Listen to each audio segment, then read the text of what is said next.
Good afternoon. Welcome to NUFC Matters with me, Steve Wraith. It is Match Day Live, and we have a real cracker today. It's Newcastle United against Liverpool at Anfield, 12:30 kickoff.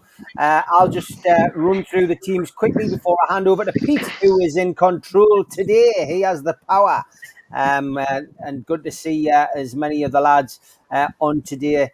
There we go. There's the lineup. It's an unchanged team for Newcastle. Dubravka in goal. Murphy, Fernandez, Clark, Dummett, Ritchie, Shelby captaining the team. Longstaff, Almiron, ASM and Joe Linton on the bench. Gillespie, Gale, Lewis, Kraft, Willock, Carroll, Wilson, Hendrick and Manquillo. Bad news, I suppose, for Newcastle fans is that Liverpool have decided to play all four forwards today. And they've got Alisson in goal. Then Alexander-Arnold, Fabinho, Kabak, Robertson, Thiago, Wijnaldum, Mane, Salah, Jota, and Firmino. So, handing over to you, Pete. Over to you, mate. Enjoy the show, and I'll just sit back and wait my turn patiently. Well, I'll try and stay on it for as long as I can because my internet isn't the best. Our Virgin Media is not the greatest, Steve. So we'll see what we can do. But afternoon, guys. Glad for you all to join us for another one. I have to say, I've got to be honest. That nervous feeling that's normally at the top of my stomach isn't there today. So I am feeling a lot more relaxed about this game. So I hope you guys are feeling the same. But look, we'll start with you, Daz. We've seen the lineup, in particular for Newcastle. What are your initial thoughts? My initial thoughts, Pete, are it's the same lineup as the last day. We were talking about it last night as well, and I'm happy enough with it. I can see him giving Wilson another 45 minutes just to kind of get him ready for Arsenal, and I'm happy with that. Today is a free hit, really. I was predicting maybe a defeat last night, but after watching a bit of the BT there just before the match and the 4-3, it just kind of inspired me. Maybe we could witness something magical. Liverpool want us all to forget about the Super League and let it all blow under the carpet, put it all under the carpet. But hopefully it's still in their minds and it hasn't affected them today, and we get something out of it. But no, happy enough with the team, Pete. Hopefully we get to see the best out of St. Maximum again, and he creates something for us. No, I agree, Daz. St. Maximum he's the main man at the moment, and he's the one that makes us play, makes us tick. So glad to see him back in the team. But Chris, I'll come to you. A lot of the talk this week has been about Wilson. Won't he start? He's on the bench. What are your thoughts about that? And again, what are your thoughts about the team overall?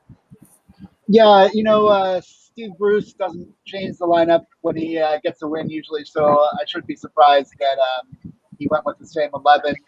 I would like to see Wilson get more minutes, but I can understand this is kind of a free, as Dad said, this is a free hit, and really want him top form for Arsenal because we can get 3 points there.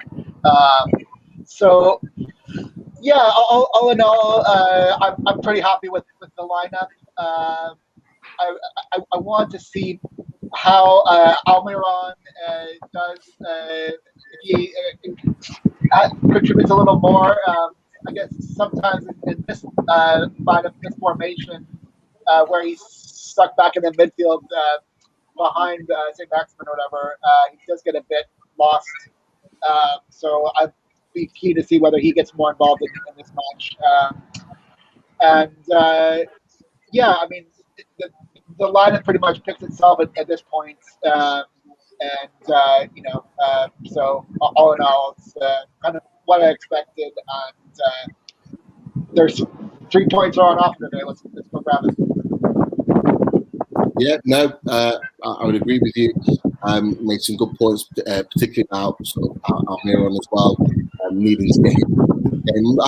I can't help but be intrigued about your backdrop. Every time it seems a little bit windy today. Sorry. This is because I oh. Yeah, I can hear you. I can hear you. I got muted. This is just for the pregame because I can't see the match. If there was some way where I could see the TV from out here, I would stay out here, wave it up. Frankie, here we go. Binoculars. What's that wind you should fly off? It's over there, so I need to like reflect off of the wall. Maybe I'll. You have to be born to be in the front. Looks like it's off the leaves. Yeah. But hey, it's a nice day. So I've had my early dinner out here. So. No, good stuff. Right, is it Dan? Yes, Dan. I've Yeah. not had the pleasure, so it's the first time we've been on together. So nice to meet you. Nice to meet you. The team are out. Is it what you were expecting? Were you expecting any other changes in the starting lineup for today?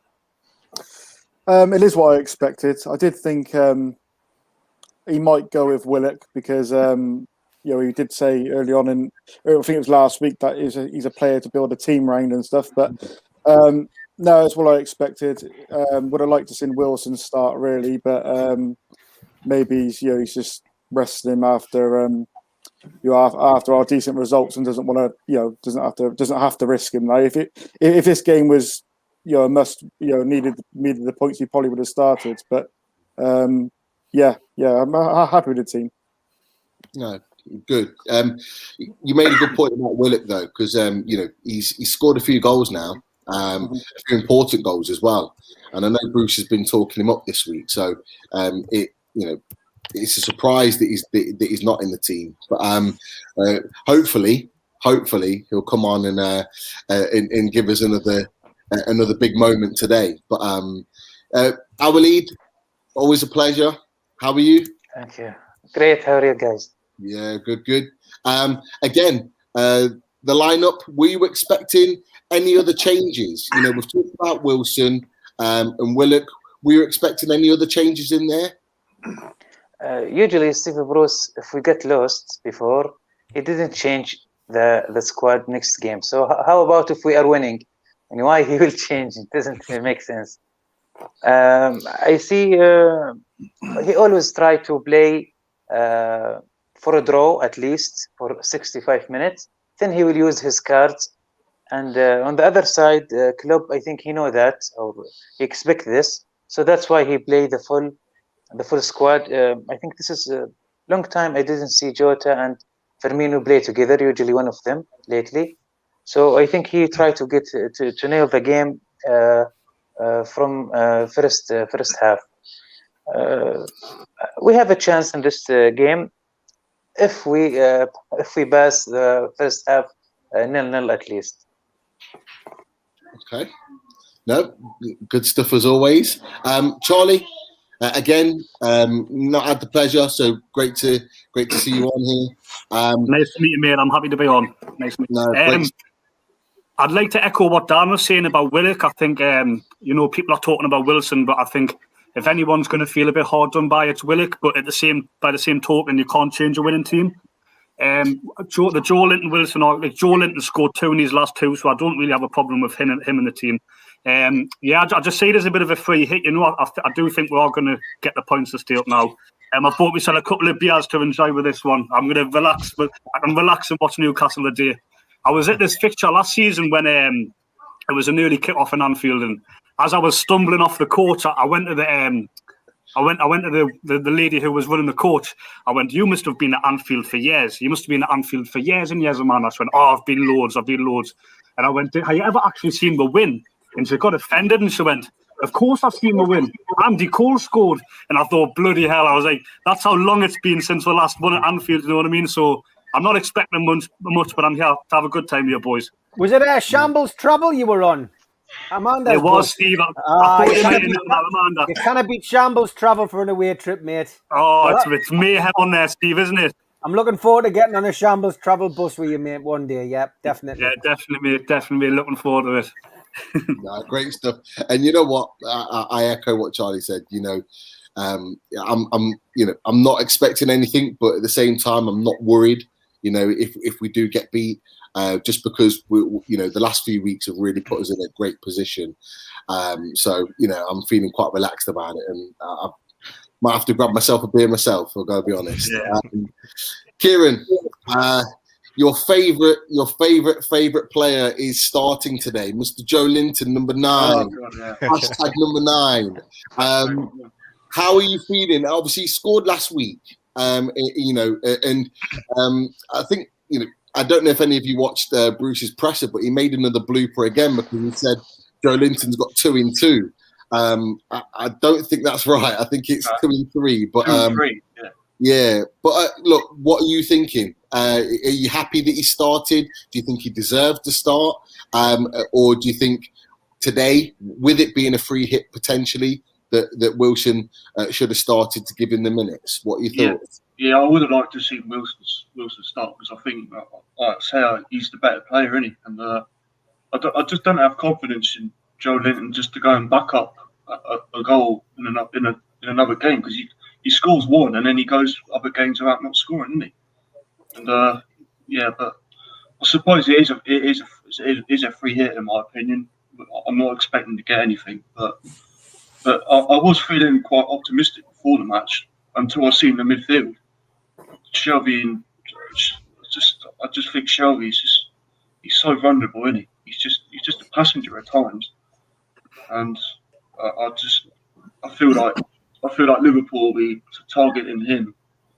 Along, I mean, Sean Longstaff, he's done okay since he's come back in, but again, he's another one, isn't he? At times, he can be ponderous. So just have to wait and see, I think. No, you've made a good point. Looking at that team, we've got the ability, I believe, to hurt them today. Yeah. There are some concerns in there, and that brings me on to Spenny. Good old Spenny. I was going to talk to you about, again, your favourite player, Mr. John Joe Shelby. Kira's made a really good point today in that he could be a potential target for Liverpool in that midfield. You look at the fact that they've got, Wijnaldum and Thiago in there that are great on the ball, good movers of the ball as well, and have got great work rate. Is he someone that's going to be a liability today in this game? I think he's going to be a target for any team because all you have to do is watch him because all he does is walk around the pitch all day. Never see him run. Yeah. I'm a bit disappointed that Willock's not in instead of him. Definitely. And I thought Wilson would be playing today, mind. I'm very disappointed Wilson's not playing instead of Joe Linton. He's 10 times better player than Joe Linton. So why is he not playing? Keith was saying last night he's fully fit. He's been doing his training last night. So can't understand that. But Steve Bruce, isn't it? Yeah. I want Newcastle to win, by the way. And I think we will win. 2-1. Oh, okay. Pete, sorry, I just wanted to say I'm not actually watching the game today, so I'll just be listening to you. Look, I just forgot to mention it there, so you won't have to put up with me shouting today. Oh, so we'll be able to talk properly now. Yeah. Don't worry, there'll be one of us that'll be getting triggered by it. Paul, how are you? Good. Okay, with regards to the team, we've talked about the likes of, Willock potentially starting, Wilson, should he, shouldn't he, Shelby. Is there anywhere else on the pitch you would have liked, with it being considered a free hit? Is there anyone else in that squad or on the bench today you would have liked to have seen got a run out? It's not a must win. We are in a comfortable or comfortable-ish position right now, and it is our game in hand effectively. Is there anyone you would have potentially moved around on the pitch to give them a run out today? Not really, to be honest. I would have, like what the lads have said, I would have just went with Willock playing the day because obviously next week he can't play against Arsenal. So for me, it would have made sense for him to play today. So obviously Bruce didn't see it that way, but that's what I would have done. I would have given the lad a go of the day. Because you need to see him in 90 minutes, not just off the bench. And I definitely would have played Wilson today as well, because obviously he's the number 1 striker at the end of the day. So that's the only changes I would have made. But Shelby, I would have took him out the side today and rested him. Give Willock a go. You've made a great point in that, Willock isn't going to be available next week. So, particularly with his loan as well, and the fact that he's come off the bench the last few games, he's got to be thinking he wants minutes and he wants to be able to show that he can play 90 minutes. So, made a really, really good point. Steve, how are you? I'm good, mate. Yeah, I've just been listening to Steve Bruce giving his pre-match interview and touching on a few of the subjects that you've asked the other panelists. And with regards to Willock, he said, the interviewer said that Willock's getting that reputation as a super sub. Bruce said that he wouldn't certainly like being labelled as that. He said it was a hard decision to make, but he decided that essentially with the team doing well over the last few weeks, it was an easy choice for him to pick an unchanged team. With regards to Callum Wilson, or Cal, as Steve Bruce likes to call him, he basically said that it's, with muscle injuries, you've got to be careful. And, he said they had to make different decisions for ASM and for Callum Wilson. And from his perspective, they've erred on the side of caution with Callum Wilson, and they feel that he's not too far away from getting a start, but today had come too soon. But yeah, that was the interview, and yep, you can guess it. He bigged Liverpool up. We're in a big stadium. We're in a big place when you come here. He was asked whether he felt that the whole Super League situation would have a detrimental effect on Liverpool, and whether they would feel as if they had more of a chance beating Liverpool with that hanging over them. And he said no, because ultimately, Liverpool will want to put the week behind them, and with that team selection, it looks like they're certainly going for it today. So not a great deal from Bruce. Quite rightly, he's looking very happy and very, I wouldn't say smug with himself. He realizes his team has managed to get him into a position where he doesn't have to worry about today's game. But you just got to hope that they maintain a level of professionalism. I'm not surprised at all that he's picked the same lineup. More or less called it last night on the Three Amigos. We felt that it would be an unchanged lineup. A lot of people feeling as if Shelby would be dropped. Not a cat and hell's chance, because you drop Shelby, then you're creating yourself an issue. He's got the dressing room politics all sorted. He's got Richie smiling again and back in the team. He's got Longstaff performing at last. Giving him a run in the team, and he's found his footing again at Premier League level, and he's starting to put in good performances. So yeah, for me, it's no great surprise that that's the lineup. I've got to be honest, I was very confident, like you've been. No butterflies. Maybe it's because we're all but mathematically safe from the drop now.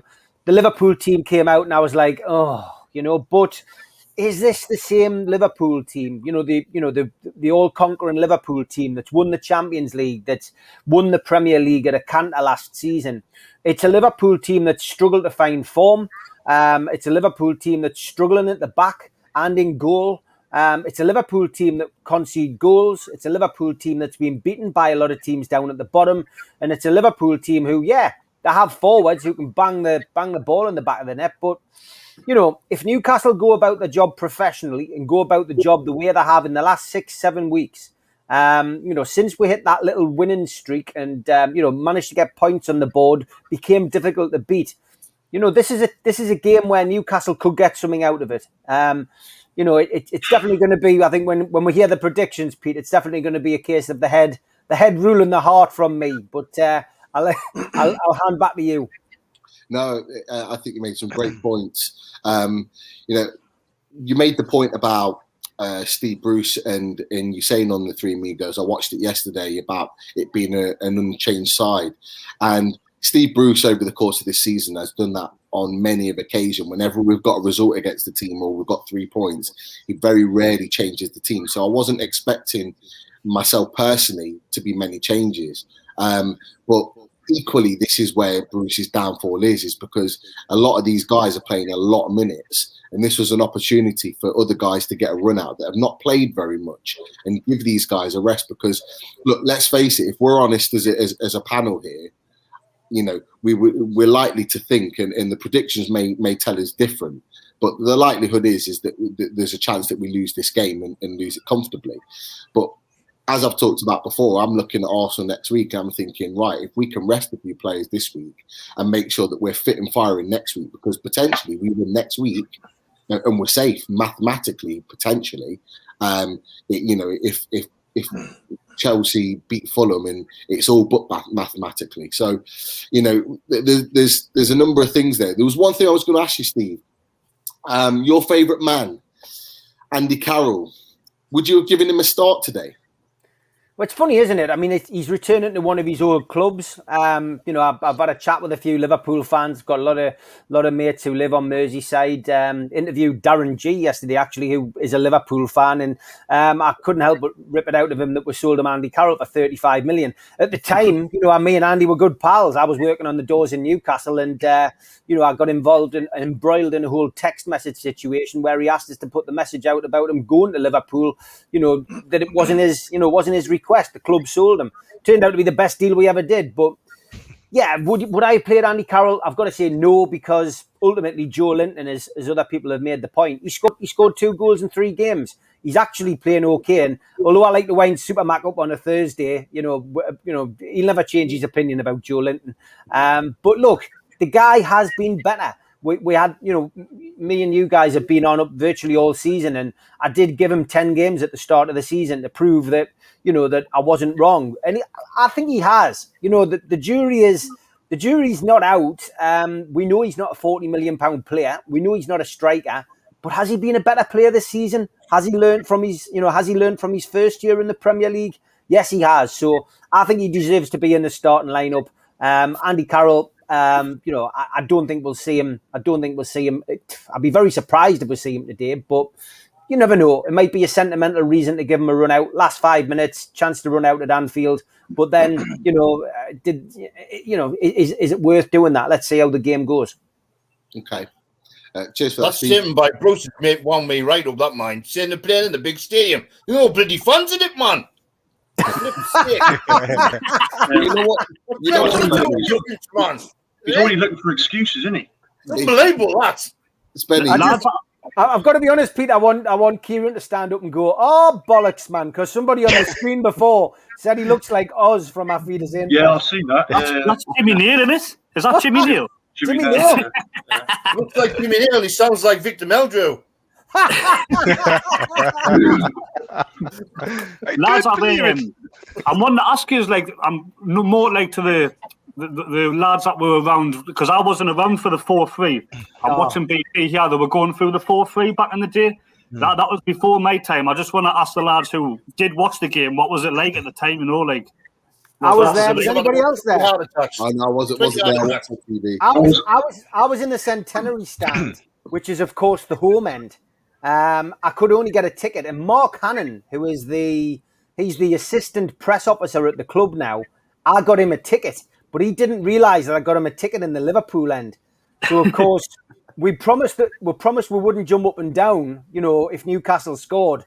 How could you not jump up and down at that game? Well, of course, by the time it got to 3-3, I was getting these kind of signs from the Liverpool fans. You're going to get your throat cut. As soon as Collymore scored that goal, I was out of that stadium and across Stanley Park and away back to the bus. But yeah, I mean, what a game to be at. And I mean, we talked about it before we came on air. You still get goosebumps watching it, because even though we lost, and even though it inevitably was one of those games where it led to us not winning the Premier League, what a game to be at. It was a hell of a game of football. And just to see John Beresford, Rob Lee, Neil Ruddock and Stan Collymore talking about it before the game and interchanging it with the goals was fantastic. But yeah, honestly, one of the best games I've been to for a Newcastle United defeat, I've got to say, even if I was in the home end. Yeah, every time the two sides play each other, it gets dragged up, doesn't it? So I always wonder what it must have been like to be there. So, cheers for that, Steve. Amazing. For many a year, that game was the poster for the Premier League football. That's the game that really set the Premier League alight. It doesn't matter about whoever won the league and all the rest of it. Whenever they promoted the Premier League, it was that 4-3, and it was just so heartbreaking to be on the receiving end of it. But as a neutral, all around the world, they talk about that game as being such an entertaining game. Go on, Spenny. I said it's the only second game I cried. When I went, the first game was the Liverpool game, that one, and when we got relegated the first time. It's ironic, isn't it? Because Liverpool, like, they were celebrating like mad. It was such an iconic game, but it sort of it had an effect on Man United winning the title, didn't it? So it might have been better for them. Don't forget as well. The following season was the same scoreline. Newcastle were humiliated in the first half, absolutely humiliated, but managed to pull it back. But we got 4-3, and the memory of that game is Warren Barton, of course, scoring and kissing the badge and wheeling away. You know, but I mean, to have 2 4-3s back to back, I'm sure somebody will have backed that at the bookies. Yeah. I remember Warren Barton. Did he kick the camera, or he kicked the sound post or something? I didn't go to that game. I know exactly where I was watching it. I was watching it at the Holly Hill Club in Gateshead, where I used to be a member. I used to run the football team there, and me and all the football team were in watching the match. And to be honest, we were that poor in the first half. It was like one-way traffic. If I remember rightly, there was a hat-trick in the first half, and we were 3-1 down, 4-1 down. But the second half, Newcastle picked up. But we all felt Warren Barton had a terrible game. And of course, he scored. It's one of those where you're watching it and you go, oh, dear me, he was terrible. And in those days, you used to be able to ring in to do man of the match. So me and all the lads, we all dialed in Warren Barton, man of the match, on my mobiles. Warren actually got man of the match that day. And I've discussed this with him since, and I was going, we thought you were bloody awful, but we all voted Warren Barton, man of the match, and you actually got it. And it was like, it's funny, it's one of those situations you have a laugh, don't you? When that's what Newcastle fans do. You laugh in the face of adversity. The thing is, that season as well, the away games were like gold dust to get the tickets. You couldn't get a ticket for away because they were gone in a matter of minutes. Honestly, it was unbelievable. Like, when it's Steve, couldn't get away. Yeah, it was a nightmare. From a guy living in the Midlands trying to get to Newcastle home and away games. I was back in those days. I was having to go and be in the home end. Just to be able to watch the game. It was horrible. But anyway, 2 minutes to kick off. The players are out on the field. I just want a quick round of predictions, starting with Daz. Daz, what we going for today? Okay, Pete, I've said defeat twice, so that was going with my head. Now I'm going to go with my heart. I'm going to go 1-1 and be positive. 1-1. I like it. Okay, Chris. Turn yourself off mute. Yes, I don't think I've ever picked a scoreline. I usually pick 1-1 goal, but I'm going to go Newcastle 1-0. Ooh, okay. Positivity in the room. Dan, what we going for? Well, I read the other day that we haven't won there for 27 years. So I don't want to be too negative, so I'm going to go 1-1. Okay. All right. Howley, the voice of positivity. What are we looking at today? What are we thinking? I noticed our best game this season, home and away, same result. So I guess it's gonna be draw, but maybe with goals. Okay, I like that. Charlie, are we looking for a win, or are we staring at the face of defeat? I'm normally a glass half full type of guy, but I think Liverpool just grind it out. I'm going to go 2-1 Liverpool, and I'm going to go get another bottle as well, just before kick-off. Good lad. Kieran, I know you're not watching the game, but what are your thoughts today? You think we're going to get the win, or are we just going to try and hold out and sneak a point? I'm with Charlie. I think they're just going to grind it out 2-1. I think so. Yeah. Okay. Tight game. I think we'll give them a game. I do. I think we'll give them a game. I just think they'll show that extra bit of quality, and they're undefeated in the Super League as well. So might make it a bit harder. I like it. Spenny, what we going for? I'm going for 2-1 Newcastle. They might be undefeated in the Super League. We're undefeated in the Total Cup.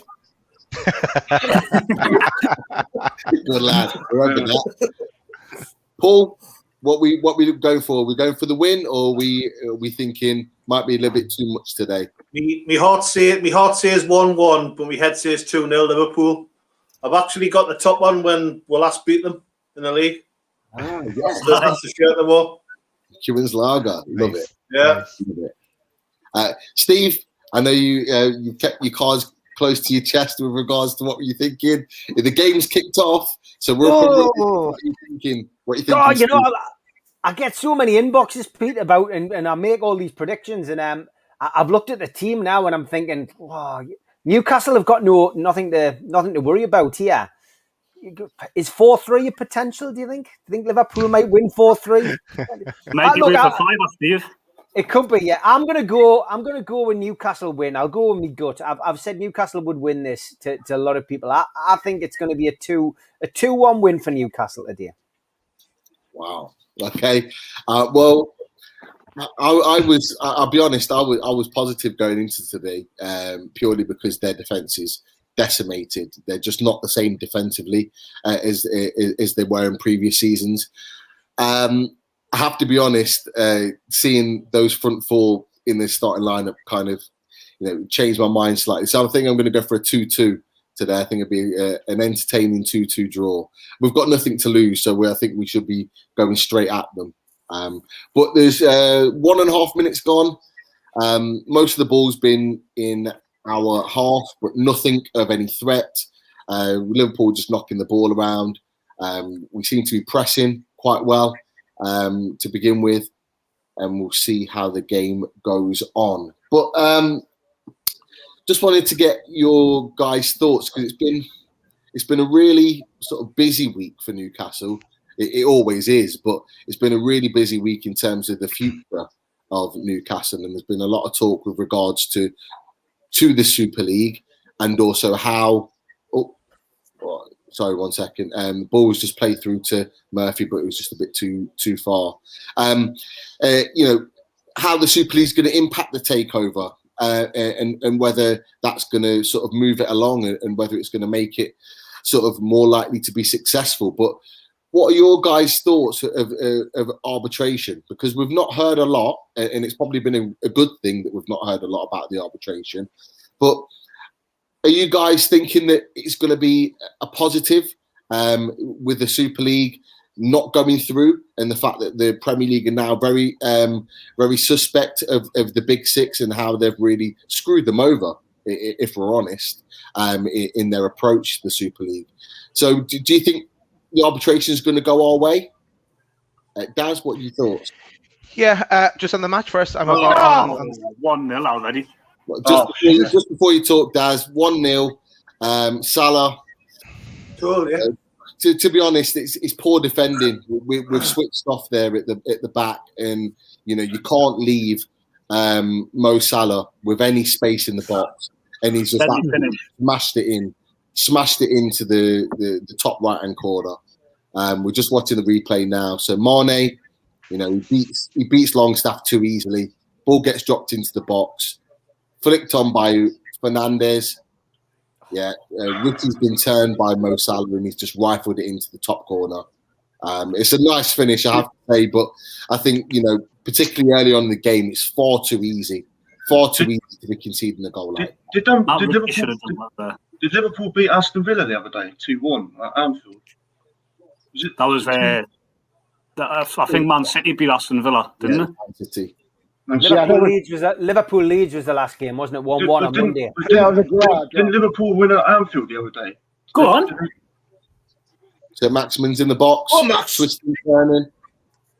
It's at the corner. I have to say that Maximin, when he's gone into the box there, and their defender, Kabak's gone to ground, he should have gone down. Yeah. He's barely won the ball. You would have got a penalty there. He's cracked as well, I think, that Kabak. I think he's vulnerable. But anyway, it's a corner. We'll just stay with this corner before we carry on. It's Longstaff whipping it in. No one attacking the ball. Come on. It's been popped back in, but Joe Linton was coming from an offside position, and Liverpool are on the counter-attack again. Mo Salah on the right-hand side, well defended, well backed by Miguel Almiron, and Dubravka has the ball.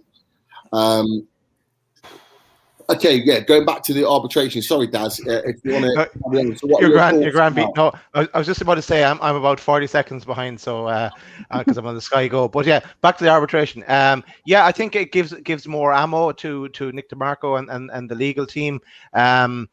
Whether it has any lasting effect towards it, I'm not so sure. And I think, we all didn't trust the Big Six, and we don't trust the Premier League.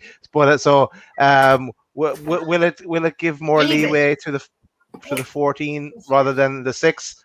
I don't know. I think it's still the case to be built on what it's focusing on. And we kind of touched on it last night. I think things will soften towards the Big Six, and it'll get slowly forgotten about. And that's why, Klopp was saying before the game, he wanted to kind of to the media to stop talking about it. So it'll kind of go away gently, and I think. It probably won't have any major effect on arbitration. And I think you asked the question: do you think we'll win? Yes, I do. I still think I'm still staying positive on that front. We trust in Nick DeMarco. The evidence keeps stacking up, so there's plenty for him to work with. So let him work his magic and get it through for us. No, brilliant, great stuff, Daz. Chris, I know you've got an opinion on this. I mean, talk about it a lot. So, from the arbitration point of view, with the Super League, with it crumbling, and that's probably the right word, with it crumbling this week, do you think how the Big Six have acted that it's going to soften the Premier League's approach to Newcastle with regard to this arbitration? And do you think Newcastle will be successful within the arbitration itself? Yes. So first, I don't think that the Super League will have any effect on the arbitrators. I think it's. I know all three of the panelists. I'm very familiar with at least one of the judges, and I don't think they could have picked a more sort of excellent panel. So I think that to be judged by those three is, they'll make the right call. I think either way on the merits of it. So I'm expecting that it should go our way. I think there's probably a better chance than not of it being settled outside of the panel before it even gets to the arbitrator ruling. I think the Super League does increase the chances that there is an out of arbitration settlement before it goes to the arbitrators. That would increase the pressure on the Premier League to pass this on their own.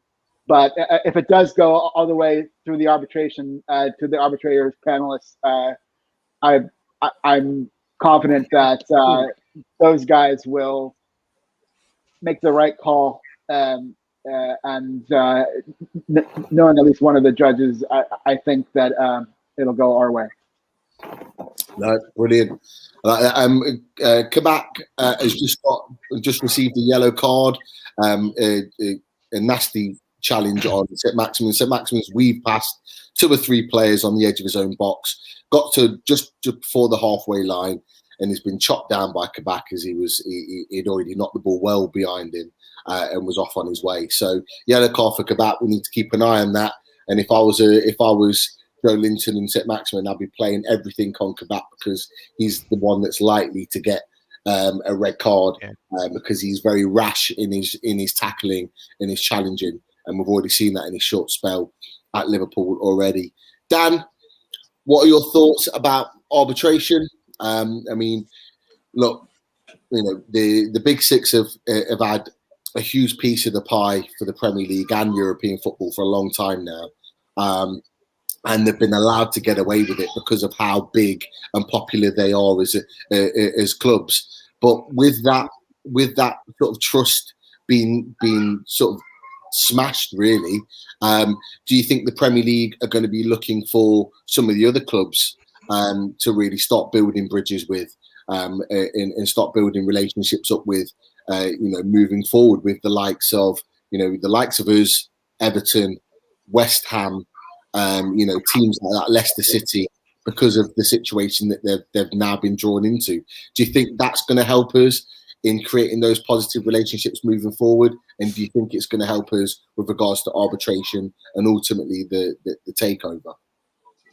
Yeah, I hope so. I hope that that with the trust now, there'll be no trust now with the top six Premier League, won't be trusting them anymore. So I don't think it will, like Chris said, I don't think it will have an impact if it actually goes to arbitration, as in, I don't know if it's at that stage yet or not, but it might soften the Premier League stance if I might be able to have a deal, make a deal even before arbitration, comes to end. So that's what I hope. I hope that, it can come, get through, because, I don't know where Newcastle will be next season if not, because it's going to be another hard season if it doesn't go through. So let's fingers crossed it does have an impact.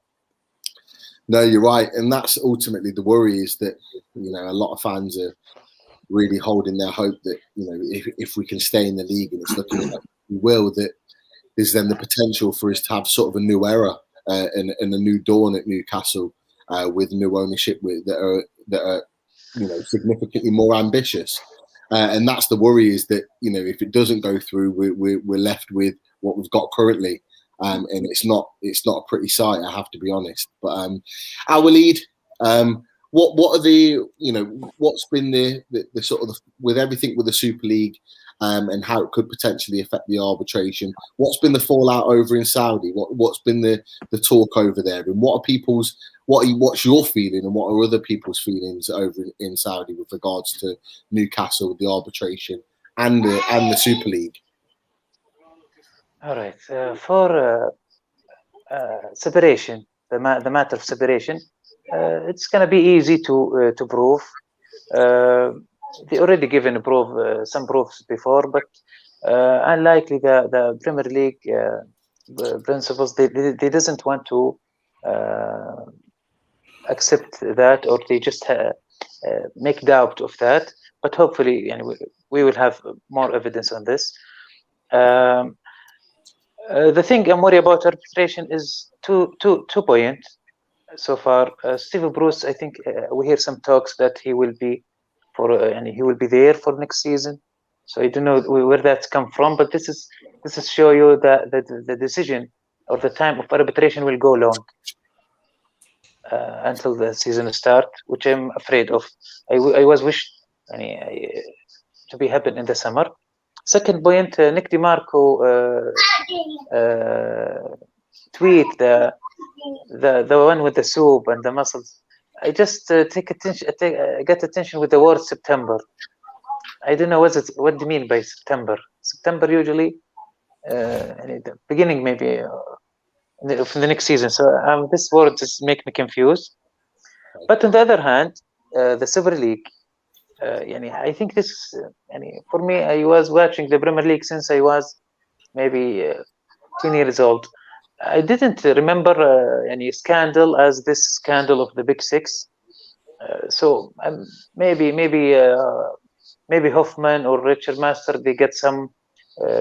Maybe they will get. They will be change of their positions. Hopefully that, because I can see it's. And this scandal affect the best league in the world. The interview I translated with the Sheffield owner Prince Abdullah. With the no. Okay, great. I think it might have been offside, but there's a great little inside ball by Jacob Murphy into St. Maximin. He was offside. Threw on goal. He could have shot, but he went to square it. Nobody there. Two players, Richie and Joe Linton, both at the back post. Not enough movement, but it was offside. But I have to say, in the last couple of minutes, there has been sort of a little bit of life with Newcastle. They are looking to get the ball forward. St. Maximin on the ball looks incredibly dangerous. and it's given us some positivity that we can get back in this game.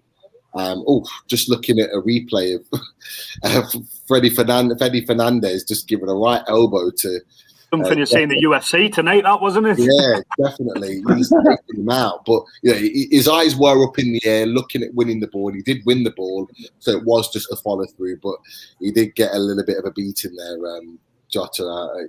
No doubt about it.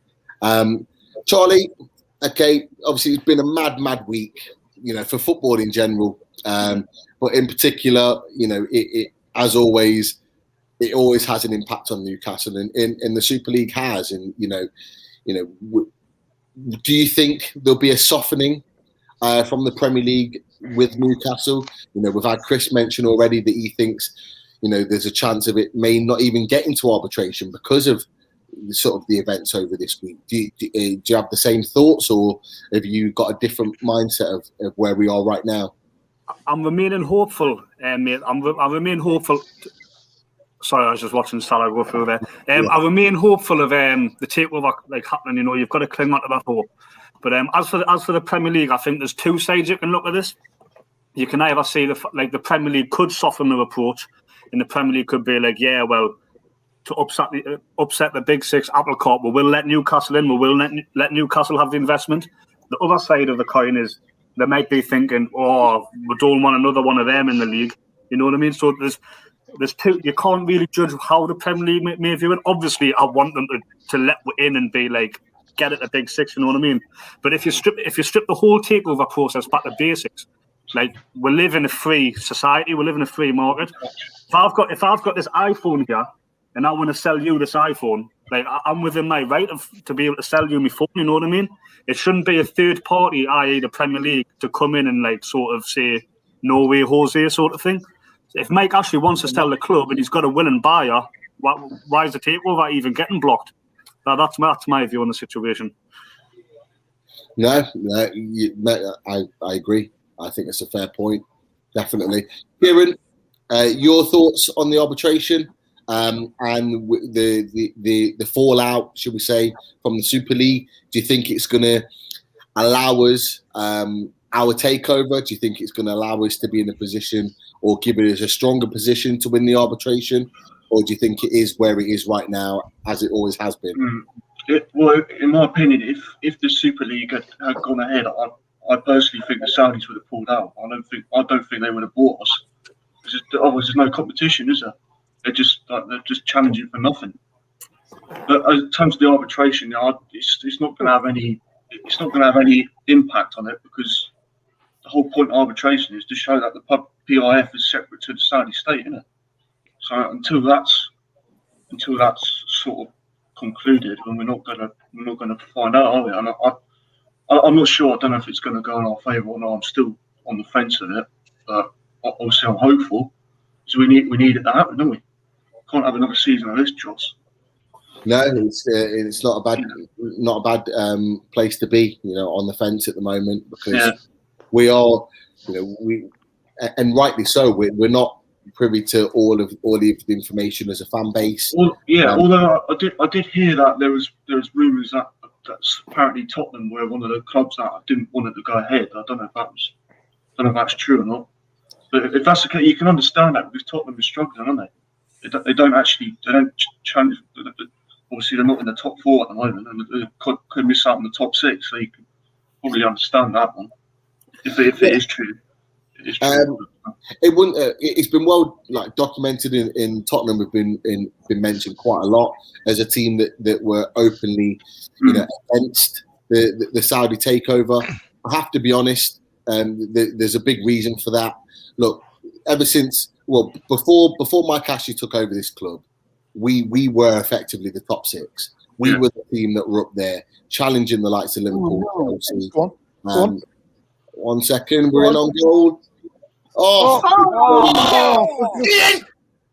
It's a great save from Alisson, but we're getting chances, aren't they? They're getting chances. A great ball over. I'm not sure who played the ball. It was Shelby. He was onside. Longstaff's for on goal. He seems to sort of dally on the ball and not really not really driving forward. Wilson would have been in the 6-yard box, yeah. Yeah, It shows what team we've got here. Longstaff's up front by still there. The shot. Midfield there. It's a strike rat. It was a half decent effort. It was quite close to Allison. Allison's got down. I think Joe Linton's on the rebound, but it's just got cleared just in time for a corner. Matt Rich is taking the corner, so I'll talk you through this. Ball into the box. Fernandez heads it on. Oh, goal! Yes! Sorry, offside. Offside. So the ball gets put back in. I'm not sure if it's Fernandez that gets the touch. He's off. He's I off. think he's just offside. So I think it might be Clark, actually. Clark makes the jump, beats the keeper in the air, heads the ball in, but as the ball's flipped back in by Fernandez, Clark's just offside. He is offside. So again, we are pushing and we are creating chances. And I have to say, since the Liverpool goal, we've been the team that are more likely to score. We've looked the more dangerous of the two sides. And, if we continue in this vein, I think we'll get a chance that will get us back into the game. I have to say, Kabak about 2 or 3 minutes ago gave away another free kick on St. Maximin, going in the back of his head. He's running the risk here of being sent off. Equally, I think for the elbow that we talked about earlier with Fernandez, I think he got booked for that. So Fede Fernandez is also on a yellow card too. So he needs to be careful. But, there is a chance, there are chances in this game for us, and we need to stay confident and keep attacking them. But as I say that, Liverpool have got a corner. I'll just see this through. Robinson in the box, cleared by Newcastle. St. Maximin on the counter. Shelby clears the ball. So that's where we are. Spenny, again, I know you're very vocal with regards to the arbitration and the takeover and your opinions on this. Do you think the Super League's going to influence the arbitration or takeover in any way, or do you think it is as it was and, the Super League won't affect things? I think it's a good thing for the arbitration on our side, especially. It's just shown how corrupt that Premier League is for them top 6 teams. It's just giving them more evidence, haven't they? They're just giving Nick DeMarco more evidence. For me, I'm just the same as what Mike Ashley says. The club is sold, as far as I'm concerned. It's sold. It's just the Premier League had stopped it. It's sold our club. It's just them stopping it. As simple as that. And that's the thing that I think people forget is that this time last year the deal was done. The deal was done to sell the club, and it was just a case of at that point we thought a formality of going through the owners and directors test, and all of the other stuff that's been happening over the last year is just kind of it's just been getting in the way effectively, and all we need is that sort of the green light in order to push it forward. But you would like to think this is all additional evidence, and Keith Patterson on the Three Amigos when he first came on, he made the point way back when he said that Nick DeMarco and all the other guys with regards to arbitration, they've got so much information that they'll bring to the table, lots of information that we won't even know about, that we're not even privy to. So you think about all the stuff with the Super League and everything that's been going on before, and how all of this stuff additionally is only going to help us. We don't even know the half of it. We don't even know the half of what they've got to come through for us. So it can only be a good thing, and I agree with you, Spenny. Paul, what are your thoughts on this? Do you think are you feeling more positive now about the arbitration? Are you thinking it's just a case of when, not if, right now? I just think it's a case of when, Pete, to be honest with you. We've just got to bide with time like we have been doing, and hopefully it'll go through. But I think obviously with the Super League coming to the forefront, I think that'll go forward in our favour. So fingers crossed that it does really, and we just got to bide with time. Yeah, no, I agree. I think a lot of fans now are starting to feel a lot like, Steve, and now I'll come to you, Steve, is that, you've always been positive with regards to the takeover. You've always been positive with regards to the arbitration as well.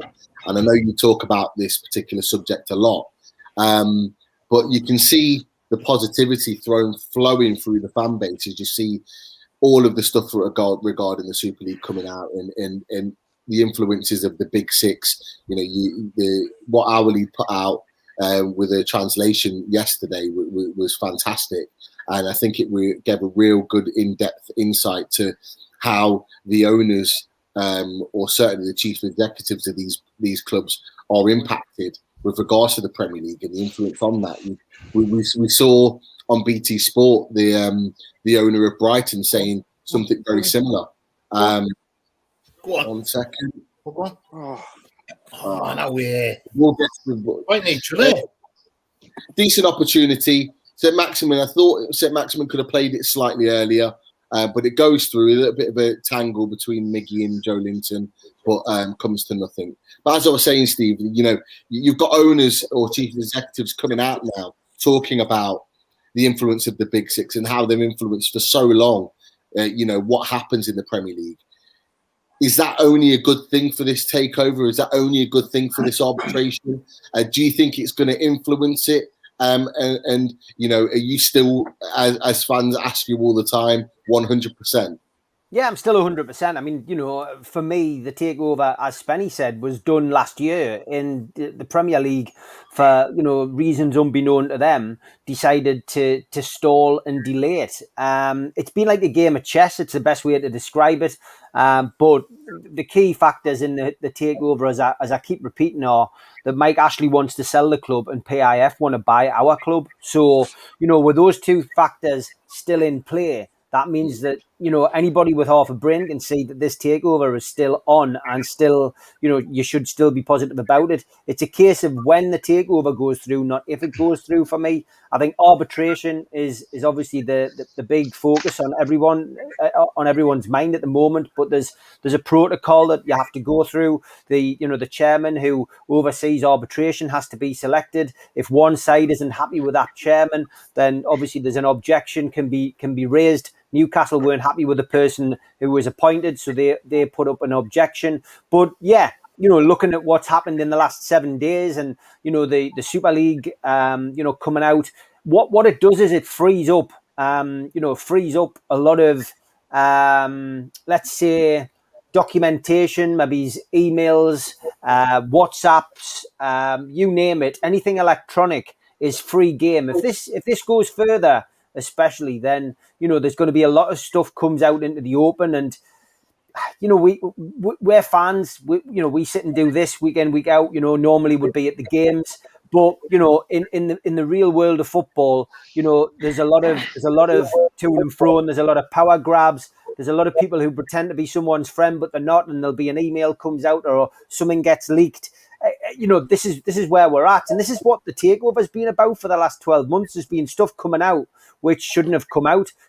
You've got people who are friends, people who are in the journalistic game who've got friends at the Premier League, and they've leaked stuff out, and that's where we are. That's why it's become so complex. That's why it's become such a nightmare for supporters, and it's become a nightmare for us as well because we're all sitting at home, during the whole pandemic situation. So, in a nutshell, like we said on the Three Amigos last night, I thought we had 2 hours last night of, an hour and a half of it was more or less about the takeover, the Super League, and it's well worth a watch. Get yourself on the playlist. Watch last night's show. We had John Waff on from the Magpie Group. For me, all of the people who are negative at the moment and who are saying this takeover won't go through, I don't mind naming Luke Edwards. He's quite happy to put his name to articles. Luke Edwards comes out and says, if what I've heard is true, that'll be the end of that. And, and I just think it's all just clickbait. It's winding Newcastle fans up. And these people will be judged at the end of it. Once the club is in the hands of new owners, these people will be judged at the end of it. For telling you that Henry Maurice is going to buy the club, for telling you that the takeover isn't going to go through, for insinuating that PIF were behind the Super League. That's the latest rubbish that's coming out. It's all absolute clickbait, and they've caused more mental torment for Newcastle fans than anybody that I know in the history of the club, and it's bang out of order. So for me, yeah, the takeover will go through. It's a question of when it'll go through, and like all of you, it's got to go through. It's got to go through before the start of next season. What we can't really afford is Mike Ashley still being in charge in the summer, overseeing a limited budget to try and keep us up, and allowing Steve Bruce to see out his contract, because unfortunately, if arbitration isn't sorted and the takeover doesn't go through, I fear that's where we're going to be, and it's going to be like Groundhog Day. We're going to be back in the same situation. We'll be all sitting watching, except we'll all be at the ground this time. We'll all be sitting and watch Steve Bruce, try to roll the dice again and stay in the Premier League. And none of us really want that. None of us want to go through that. So let's just hope that this all works in our favour. And Nick DeMarco, isn't needed as much as we know that he might be needed, and that means that he's going to have a lot of evidence if it goes to an appeal at arbitration, or if he's got to go to the Premier League and say, well, look, we've got this, and this. This isn't going to stand too well for you guys. Let's hope it doesn't come to that. But only time will tell what will happen. It doesn't actually look like there's going to be a transfer budget if Ashley's actually still here, does it? Apparently, he's got no money to spend. Can I just add something to that, please? After Steve said there, what I think is going to be interesting now is what this punishment is going to be to these teams have gone to the Super League. Because if these don't get any punishment, why can't we sell our club without going to the Premier League? Yeah. It's a fair point. Sorry, go on, Ali. Sorry, I would like to add something about the Super League regarding the group WhatsApp of 14 teams. This is show you how the 14 teams feel so neglected, and this will affect the reputation of the Premier League. So I think this is first time we saw the Prime Minister interfere in the sake of the Big Six going to Super League. And I think this is clear evidence that Hoffman and Richard Masters didn't have good control on leading the Premier League. So let's hope something will change regarding this. Can I just say, do you know, like on the Super League, like in general, like who gives the right to sort of pick the teams that go in it? Like prime example, the one team, and I've tweeted a few times about them, is Tottenham Hotspur. Like Tottenham Hotspur, for example, our last league title, Newcastle United's last league title was 1927, nearly 100 years ago. And we've won twice as many league titles as Tottenham Hotspur. You know what I mean? Everton, 9 league titles. Aston Villa, 7 league titles, 7 FA Cups, 1 European Cup. Clubs like Steaua Bucharest have won a European Cup. Celtic, PSV, they've all won European Cup. Ajax, yeah. Nottingham Forest have won it twice under Brian Clough. Tottenham, they get a new stadium, they get full of debt, get themselves a new stadium. They have a couple of decent seasons under Pochettino without winning anything, and then all of a sudden they think they're a European super club. When Mike Ashley bought Newcastle United, we were just as good, if not better, than Tottenham Hotspur. So that was the one thing that wound me up. It's almost like they were willing to sell the soul of the club for money. You know what I mean? Like because they're in over £1 billion worth of debt for that new stadium, and that was the one thing that wound me up. It's Barcelona, Real Madrid, Tottenham are all in that much debt. They're trying to get in this Super League because they get all that money. That's what it was, Benny. That's what it was. £1 billion in debt, and they're all also £100 million because we bailed the twats out when we were on lockdown. Out taxpayers' money. That's why Tottenham. I think Amanda Staveley told George Colton in the Athletic. That's why Tottenham Hotspur and Liverpool, but more Tottenham Hotspur, they were the main sort of instigators of like not wanting to take over. Because if any side is dropping out of that top big six, it's going to be Tottenham Hotspur. You know what I mean? It's not a big six anymore. It's a big four. That's it. Can you imagine if Tottenham did go in that Super League? They would get battered every week, wouldn't they? Yeah. And Arsenal as well. We can already see from Tottenham that without Harry Kane, they're just a nothing side, really, and that's been the case. But you're absolutely right, Charlie, and I think I sort of alluded to it earlier that before Mike Ashley, You know, they couldn't even lace our boots in terms of what type of club we were. They never challenged for Europe. They never challenged for the Champions League. They still haven't. In the 13, 14 years that Mike Ashley's been in and around this club, they still haven't had as many title tilts as we have. You know, they've had 13, 14 years on us, and they still haven't had a title tilt. They call the one where Leicester won the league a title tilt, and they still finished third. You know, we've had more chances to win the league than they have over the course of this Premier League era.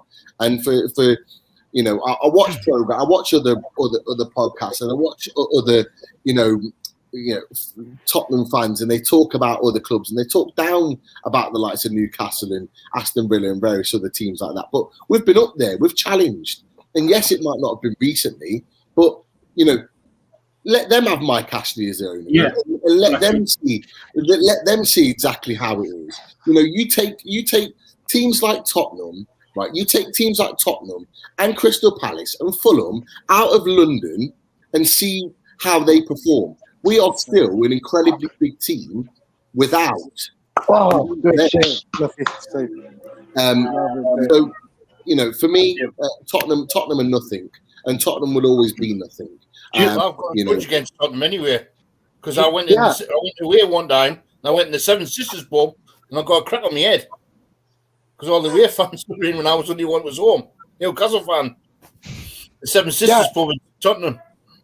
And also don't forget that I think Tottenham's objection was they were trying to get the Saudis to buy them before the Saudis came for Newcastle. So it was out of spite and jealousy that they were trying to block the takeover with Liverpool as the two clubs out of the six that were the most against the takeover.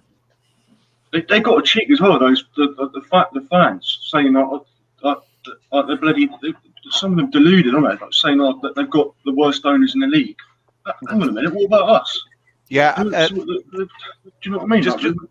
They've got a whistle because he's over £1 billion in debt. Yeah. I was on Spurs podcast there just before we played them, and I'd nearly worked on a swap deal with Mike Ashley for their owners at the time. Yeah, they're not happy with their owners either. Well, their owner's a bit of he's a bit of an invisible guy. Their owner, is it Joe Lewis or something? Yeah. Daniel Levy, who's the front man, isn't it? Daniel Levy's the sort of the shit deflector for the owner. You know what I mean? Yeah. Just a couple of minutes ago, Mo Salah was through on goal. Great save by Dubravka, and then recovered to get the ball. They had another attack down the right hand side of Mo Salah again, but came to nothing. So Liverpool have had a couple of chances, but we still look lively on the break. When we catch a break, Liverpool do look suspect at the back, and I think one or two in the chat have mentioned it. From Jota. But one or two have called for it in the chat. Callum Wilson in the second half, I think, is the option here. I think he's got the ability to really cause them problems with his pace and his movement in the second half. Yeah, so that needs to be something that happens. I wanted to credit Martin in the chat, who, when we were going through the lineups, he pointed out that Willock cannot play next week against Arsenal. So he probably should have been given a full match today, because we can't use him at all next week. So I said that earlier. Posted it in the chat. Did he? Complete man. At the start, Chris. It was windy. He couldn't hear. Newcastle got the ball on the edge of the box. There was a nice little ball through to Joe Linton, but the defender just got a touch just before he was going to take it through on goal. But Richie out wide. Is he going to get the ball into the box? Collected by Alisson. Joe Linton went up for him, but collected by Alisson. It's been a really good game, though, hasn't it? It's been a good game. Yeah, really good. End-to-end game. Lots of chances. As I talk, Mo Salah is through again. Through to Mane. Great save. He's playing magic this half. Looked like looked like he's destined to be 2-0 to Liverpool, but Dubravka, stayed solid, didn't go down too early, and managed to get the ball right from his left boot. Great save that. But you're right, Paul. It's, you know what? Again, if you're a neutral watching this game, you would be entertained by it because it's 1-0 Liverpool, but quite easy could be 3-3 with the chances that both teams have had.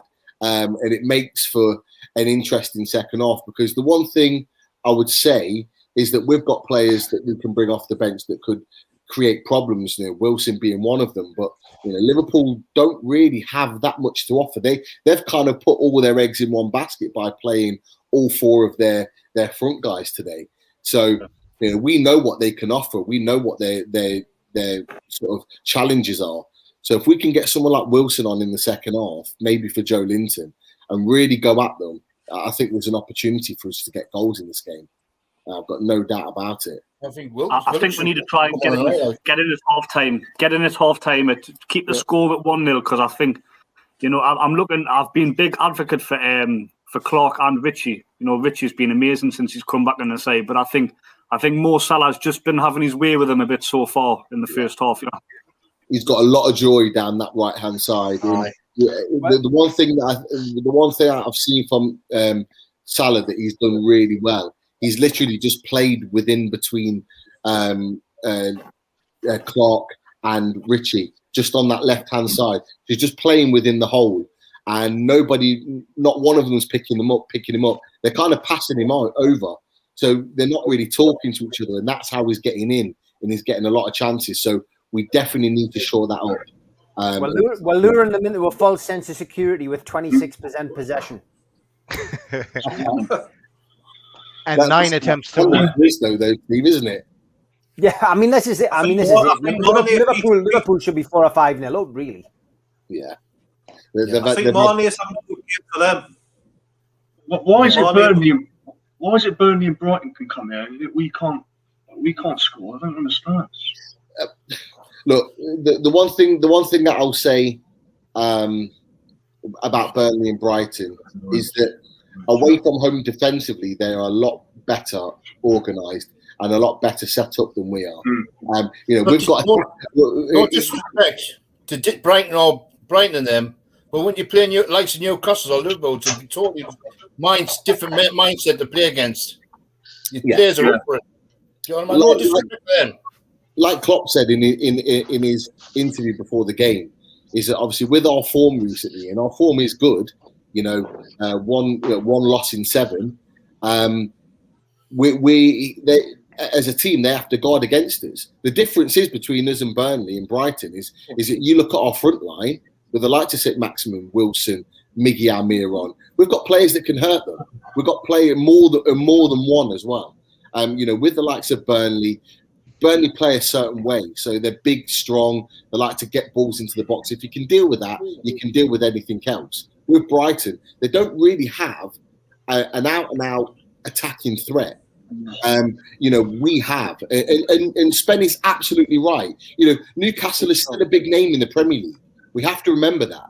We have to, and players go on names. So the way in which they mentally approach the game against the likes of a Burnley and against the likes of a Brighton wouldn't be the same as how they approach the game with the likes of Newcastle. Another chance to wide from Mane into the box by Trent Alexander. Keep this 1-0 half time, I'll be happy. Yeah, Charlie said that a minute ago, and I agree with both Charlie and Spenny. We're at what 43 and a half minutes gone. We need to get to half time, regroup. We know that Bruce doesn't make changes, but if we're looking at building Callum Wilson back into the starting picture, giving him 45 minutes rather than 20 here, 15 minutes there would be the right move. But it's whether Bruce is going to make that decision. But it's calling for Callum Wilson playing in the second half. He would have put one of those away, wouldn't he? He would have put at least one of those away, I think. Or a goal kick. Definitely. Because if you're looking at this game, Alan St. Maximin's finding a shed load of space and he's getting opportunities to play balls through. But the runs are not there. Callum Wilson knows how to make those runs. Who do you take off? Well together. Joe Linton. Joe Linton. he's not good enough, is he? I think Have you noticed that? Again, like, Have you noticed Almiron? Do you know? Can you remember when Graham Jones first came in and he sort of changed the system and had Almiron sitting in like a sort of false nine role? Almiron was like our best player for a good 3 or 4, 5 games. But now, if you look at him now, he's sort of, because say Maximin's back, he's sort of been shifted back onto the right, and I think he's been a little bit absent the past couple of games. I don't know what anyone else has been thinking.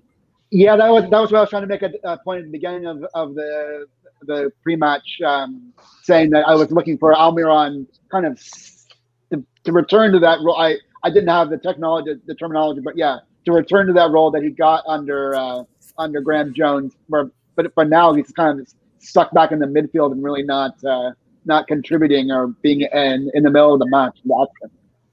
Yeah, definitely, mate. He's sort of out on the right, isn't he? Like we've seen him out on the right before, and he hasn't sort of. When he's in the middle, when he's sort of like making things happen in the middle, that's definitely his best position. Good, isn't it? Definitely. To be honest with you, I didn't realise he was playing. He's hardly contributed in this game at all. It's a great point, Paul. And I would argue that in the last 2 or 3 games, there's been times where I've thought, is Miggy Almiron playing? And if you look at the way, if you look at his starting position, he's effectively playing as a centre midfielder, and it reminds me of where he set himself up away at Wolves when we drew 1-1, and there was kind of, I think there was Hendricks in the middle, and then either side of him was Ryan Fraser and Miggy Almiron, and he's effectively been playing as a centre midfielder the last 2 games, and it's just not his position. The last thing you don't want him to do is track back and be in those defensive positions. You want him high up the pitch where he can use his pace to really destroy teams, and he's just not in a position to do that at the moment. And I think, although this formation is getting us results, and it has been over the last number of weeks, I don't believe it's getting the best out of Miggy Almiron. I think we're losing that sort of quality, which then brings us back to the point, and it's something I wanted to ask you guys as we get towards half time, is that if we can see that Miggy Almiron is sort of disappearing in games, why are we not playing Willock there? Because Willock can play centre and give him the opportunity. But it's half time. We managed to make it to half time. It is 1-0. It could have been a cricket score either way. I think with the amount of chances that we've had and Liverpool have had over 45 minutes. But we're 1-0 down. We've got the opportunity to regroup. Daz, what are your thoughts about that first 45 minutes? I made a few notes as we're going along. I think Liverpool scored too early, but they've still come out, had plenty of attempts. Saw a count of 9-1 there at one point. There's chances at either end, not as many for us. But as you said earlier, Pete, I'd agree with you on Kabak. He got that early yellow card. He's suspect. He could get another one. I know Fernandez got one as well, but more likely to get a red would be Kabak, I think. Been a few fumbles as well. Miggy and Joe kind of colliding when Joe Linton was kind of in towards goal. I think there was a fumble at the back as well between Clark and Fernandez. But we're still in this game. We're not 1-0 down at halftime. Is not a bad place to be, because we know we have to kind of go for it now a bit. It's still a free hit this game, so why not bring on Wilson now and we'll look as we could progress the match. Maybe bring them on, maybe 56, one of them on at 56 minutes, his new time, and give it a go. As long as we, even if we go 2-0 down, still throw them all on and go for it. Have a go. What have we got to lose? No, I agree, Daz. Great points. Chris, what's your assessment of the first 45 minutes? Yeah, not a lot of chances for us in the first half. So I like Daz. I would throw him into attack. Go for it. Put Wilson on for the full half. Fix that Miggy situation. Take him out of the central midfield role and put him more up front attacking. And yeah, I'd get Willock on for Shelby or someone. He needs to play more minutes than just kind of a side 30-minute role that he's been doing. I mean, he's been contributing. We need to get him more minutes. I'm pretty worried about our back line. They've been letting Liverpool have way too many chances, and Dubravka's having to make saves, and he's got too much activity from Dubravka. We need more attacking and not sort of be on the back foot and really go for this match. Yeah, I would agree. With regards to the defensive line, we've given them far too much joy, far too much respect, I would say, in this first 45 minutes. And we need to be a little bit more shithousery with regards to how we approach them in the second half. So, yeah, great points as always, Chris. Dan, what's your assessments of the first 45 minutes? Are you happy with what you've seen so far, or could there be more in the second half for us? Yeah, I always thought, Liverpool are always going to have most of the ball and most of the chances in this game. But what I do like is that when we do have the opportunity to go forward, we've been breaking fast and we've caused them quite a few problems. Especially a defender, on a yellow card as well. In the second half, we can get like Wilson on. I think there's definitely a goal in this for us. Also maybe think about bringing on Willock for maybe Almiron, because we've hardly seen him in the first half. No, I would agree. It was great points there. Awaleed, what's your assessment of the first half? Are you happy? Could we have done more in that first 45 minutes? Regarding Liverpool, they got lucky with the goal. I think Salah, no blame for the defense. It was good movement. He took the goal quickly, take the shot quickly. But for us, I didn't. I see there is some misunderstanding between Joelinton and Saint Maximin. I think there is still the separation between the players. Everyone is far from each other. They try to draw something. They try to do some tactics regarding counter-attack, but it doesn't seem to work. I wish to see Wilson and Willock, of course, in the second half. And in the beginning of second half, I don't want to the minute 65 because if we draw, if it's 0-0, it's okay. But now, if they hit us with another goal, I think that's it. We're gonna. That's it. We can't go back with the result. But I went Willock instead of Staff, and Wilson instead of Joelinton. Right. And Saint Maximin, if he go forward, and it's gonna be better. We're gonna be used. Maybe Kabak will get red card. But if he's far in the middle, it's very hard against Liverpool to do a counter-attack. Right. No, thank you for that. Charlie, Mike R in the chat says it's 1-0. We're still in the game. Do you believe that we're still in the game at half time? And what he's absolutely right, mate. He's absolutely right. I said 5-10 minutes ago, Liverpool was sort of pressing with, like Dubravka had to make a couple of saves, and I said, if we can see this through till half time, we're still in with a chance. I think, when I was last on the show, when we played Burnley, we were saying then, like Steve Bruce, he always makes his changes too late. But in that game, he made them early. I think he brought Wilson and Saint Maximin on 55 minutes. Within 10 minutes, we were leading the game.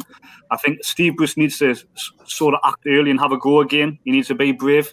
I'd certainly bring Wilson on. You've seen Saint Maximin yourself a couple of times through the game. He's been in it like imposing areas, but he hasn't really had anyone to sort of be up there with him. I think one of the chances was when it was cleared off the line, when Longstaff had a shot or something. Like Wilson is the danger man in them sort of in the box sort of areas.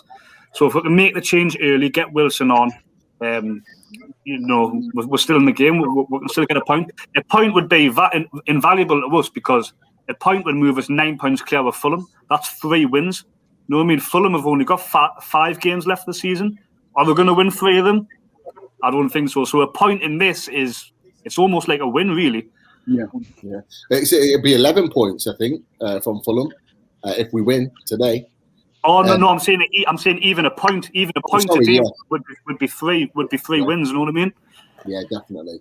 No, I agree. Kieran, what are your thoughts? I know you're obviously not watching the game, but from what we've been saying, how we've been talking about the game, what we sort of reported on the panel, what are your thoughts of how we've played in comparison to previous weeks? Definitely still in this game. He's got to bring a centre Callum Wilson on, bring a centre forward on, and he's more likely to score, isn't he? Like I said earlier, he would have put at least one of those chances away. I mean, there's no excuses for me that if Brighton and Burnley could come in and Fulham can score goals, why can't we? Do you know what I mean? Yeah. There's no reason why we can't. So it's just got to make it at an appropriate time to change. And for me, I'd do it now. Well, what things would you go for, Kieran? Well, hopefully, I'll bring Joe Linton off and get Wilson on, because Joe Linton he can't hit a barn door, can he? I know he scored 2 goals the past couple of weeks, but we've got a chance to get something out of this game, because they're not performing great, Liverpool at home. And I've just looked there. Aston Villa did get beat against Liverpool, so you know what we like. We would have been the first team to break the duck, wouldn't we? If it finishes 1-0. So just what they did beat them, isn't it? Well, we've given everyone else the 3 points, even Sheffield United earlier on this season. So you would expect it. Spenny, Cathal Sweeney says in the chat, it's like we're playing with 10 men. Joe, meaning Joe Linton, I assume, has been shocking. Get Wilson on for him. Would you agree with that assessment? And what's your thoughts have been about the first half in general? I think we played very well. And passed the ball about, and Joe Linton hasn't been that bad, I don't think. But I think Wilson should come on, and Willock should come on, and Almiron and Joe Linton go off. For me, they're the substitutions I would make if I was going to make any for the second half. For me, you look back before Christmas, we were a terrible team to watch on television. And it just shows how much Jones has changed his team to play attractive football. It's got to be him who's done it, because Bruce couldn't do it in a year and a half, could he? And for the lad who was asking about the T-shirt, it's me 101 on the charity for the food bank. You can buy them on NUFCmatters.com and get them buying, because every time someone buys a T-shirt, I get a brown ale of Steve. I've still got a couple of them left in the fridge, Spenny, if you're after one. The picture is me, a Scotsman, and the bloke looks like Voldemort. I don't know who it is like. You can always count on Spenny class.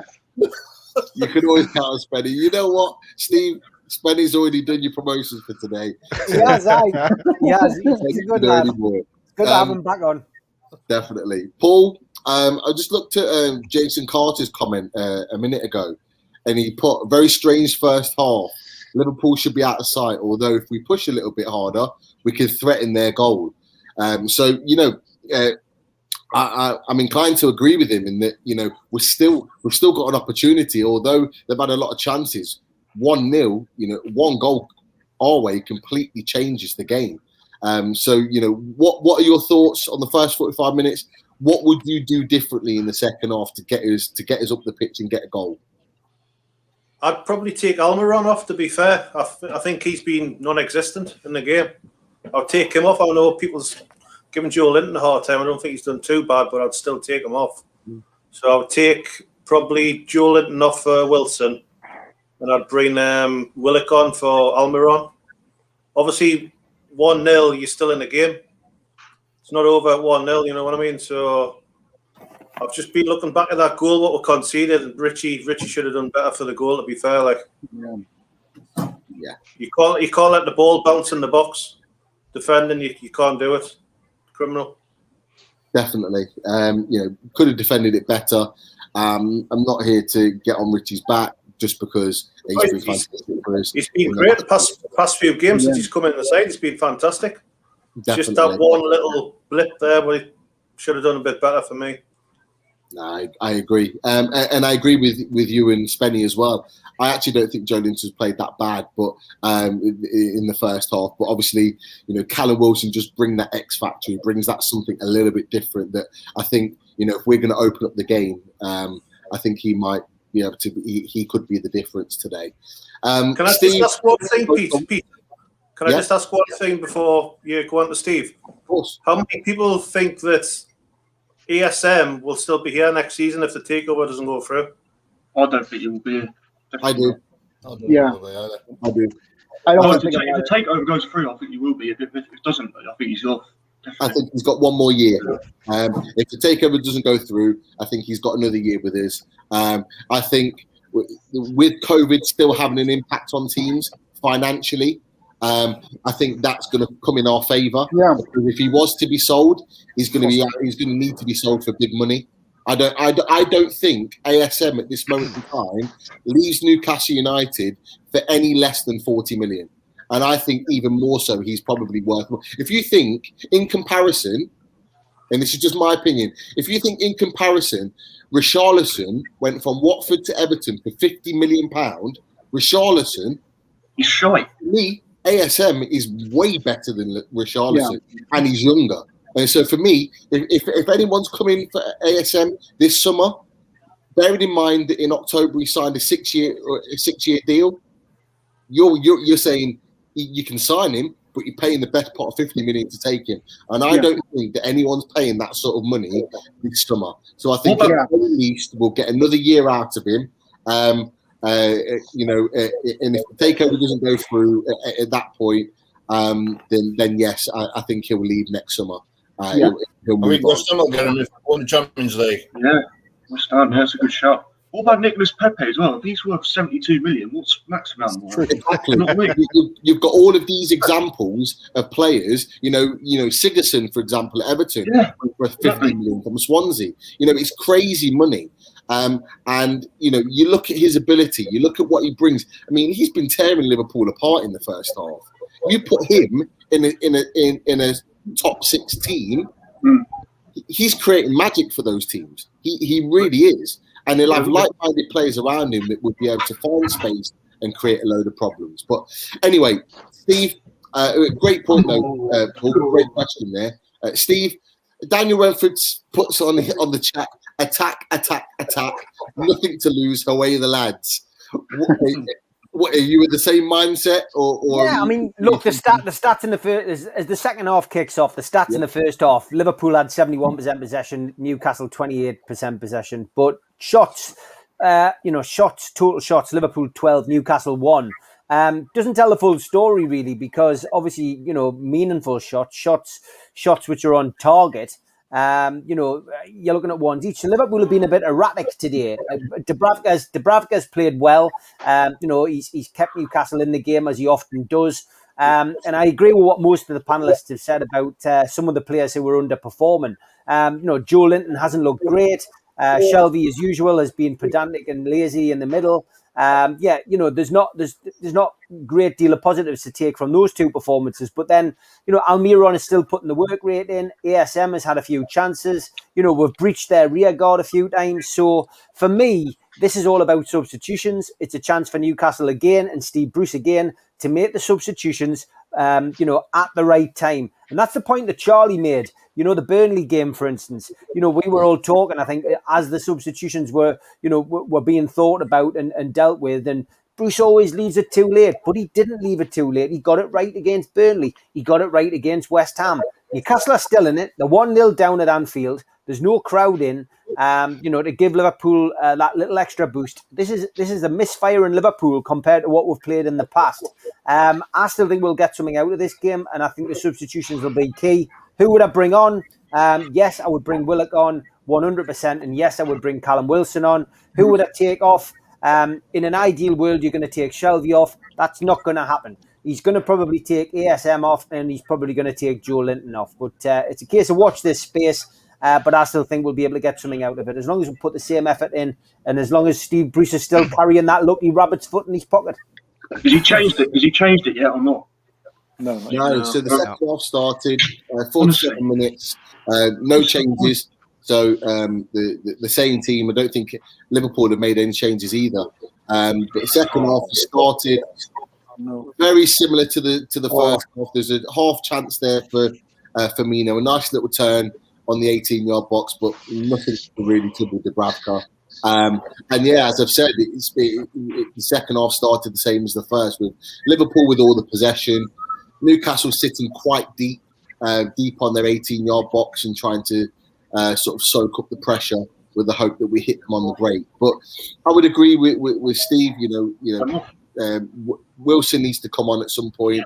I do think that Willock needs to come on in the second half, probably for Miguel Almiron, as Paul mentioned. And we just need to get men forward and really go for it. Next goal's important, Pete. If Newcastle can get an equaliser, it's going to make a big difference. I think if Newcastle go 2-0 down here, it'll probably finish 3-0, 4-0. But because that's what Liverpool do. But I think if Newcastle can get to 1-1, got a big opportunity. This opening 5 minutes of this half, we're 3 minutes in already, is key. If we can, keep it at 1-0.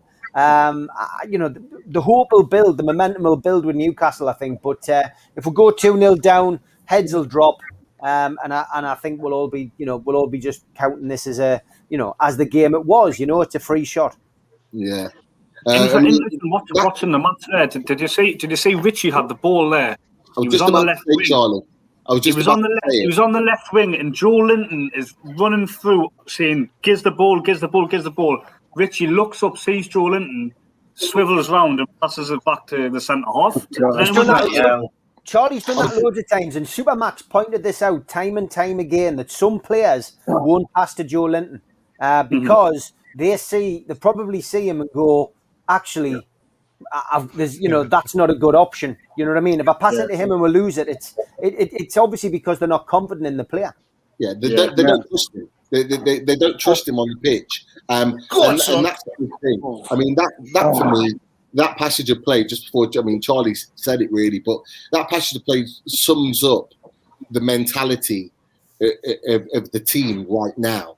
In that, Joe Linton, he's bent his run lovely to kind of make that run, to stay onside, and it gets us forward, it gets us up the pitch. And we would rather keep possession in that position rather than looking for the goal. And it was really sort of sad to see that little passage of play there. But if that had been Alan St. Maximin, for a fact Richie's putting that ball through. Of course. And it's sad to see. It's sad to see that, players don't have that trust for him. He scored a couple of goals.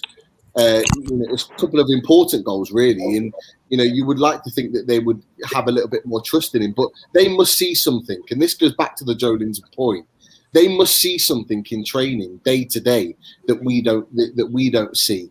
I mean, we only obviously see the match days, and we're talked about how his confidence is low and all the rest of it. Go on.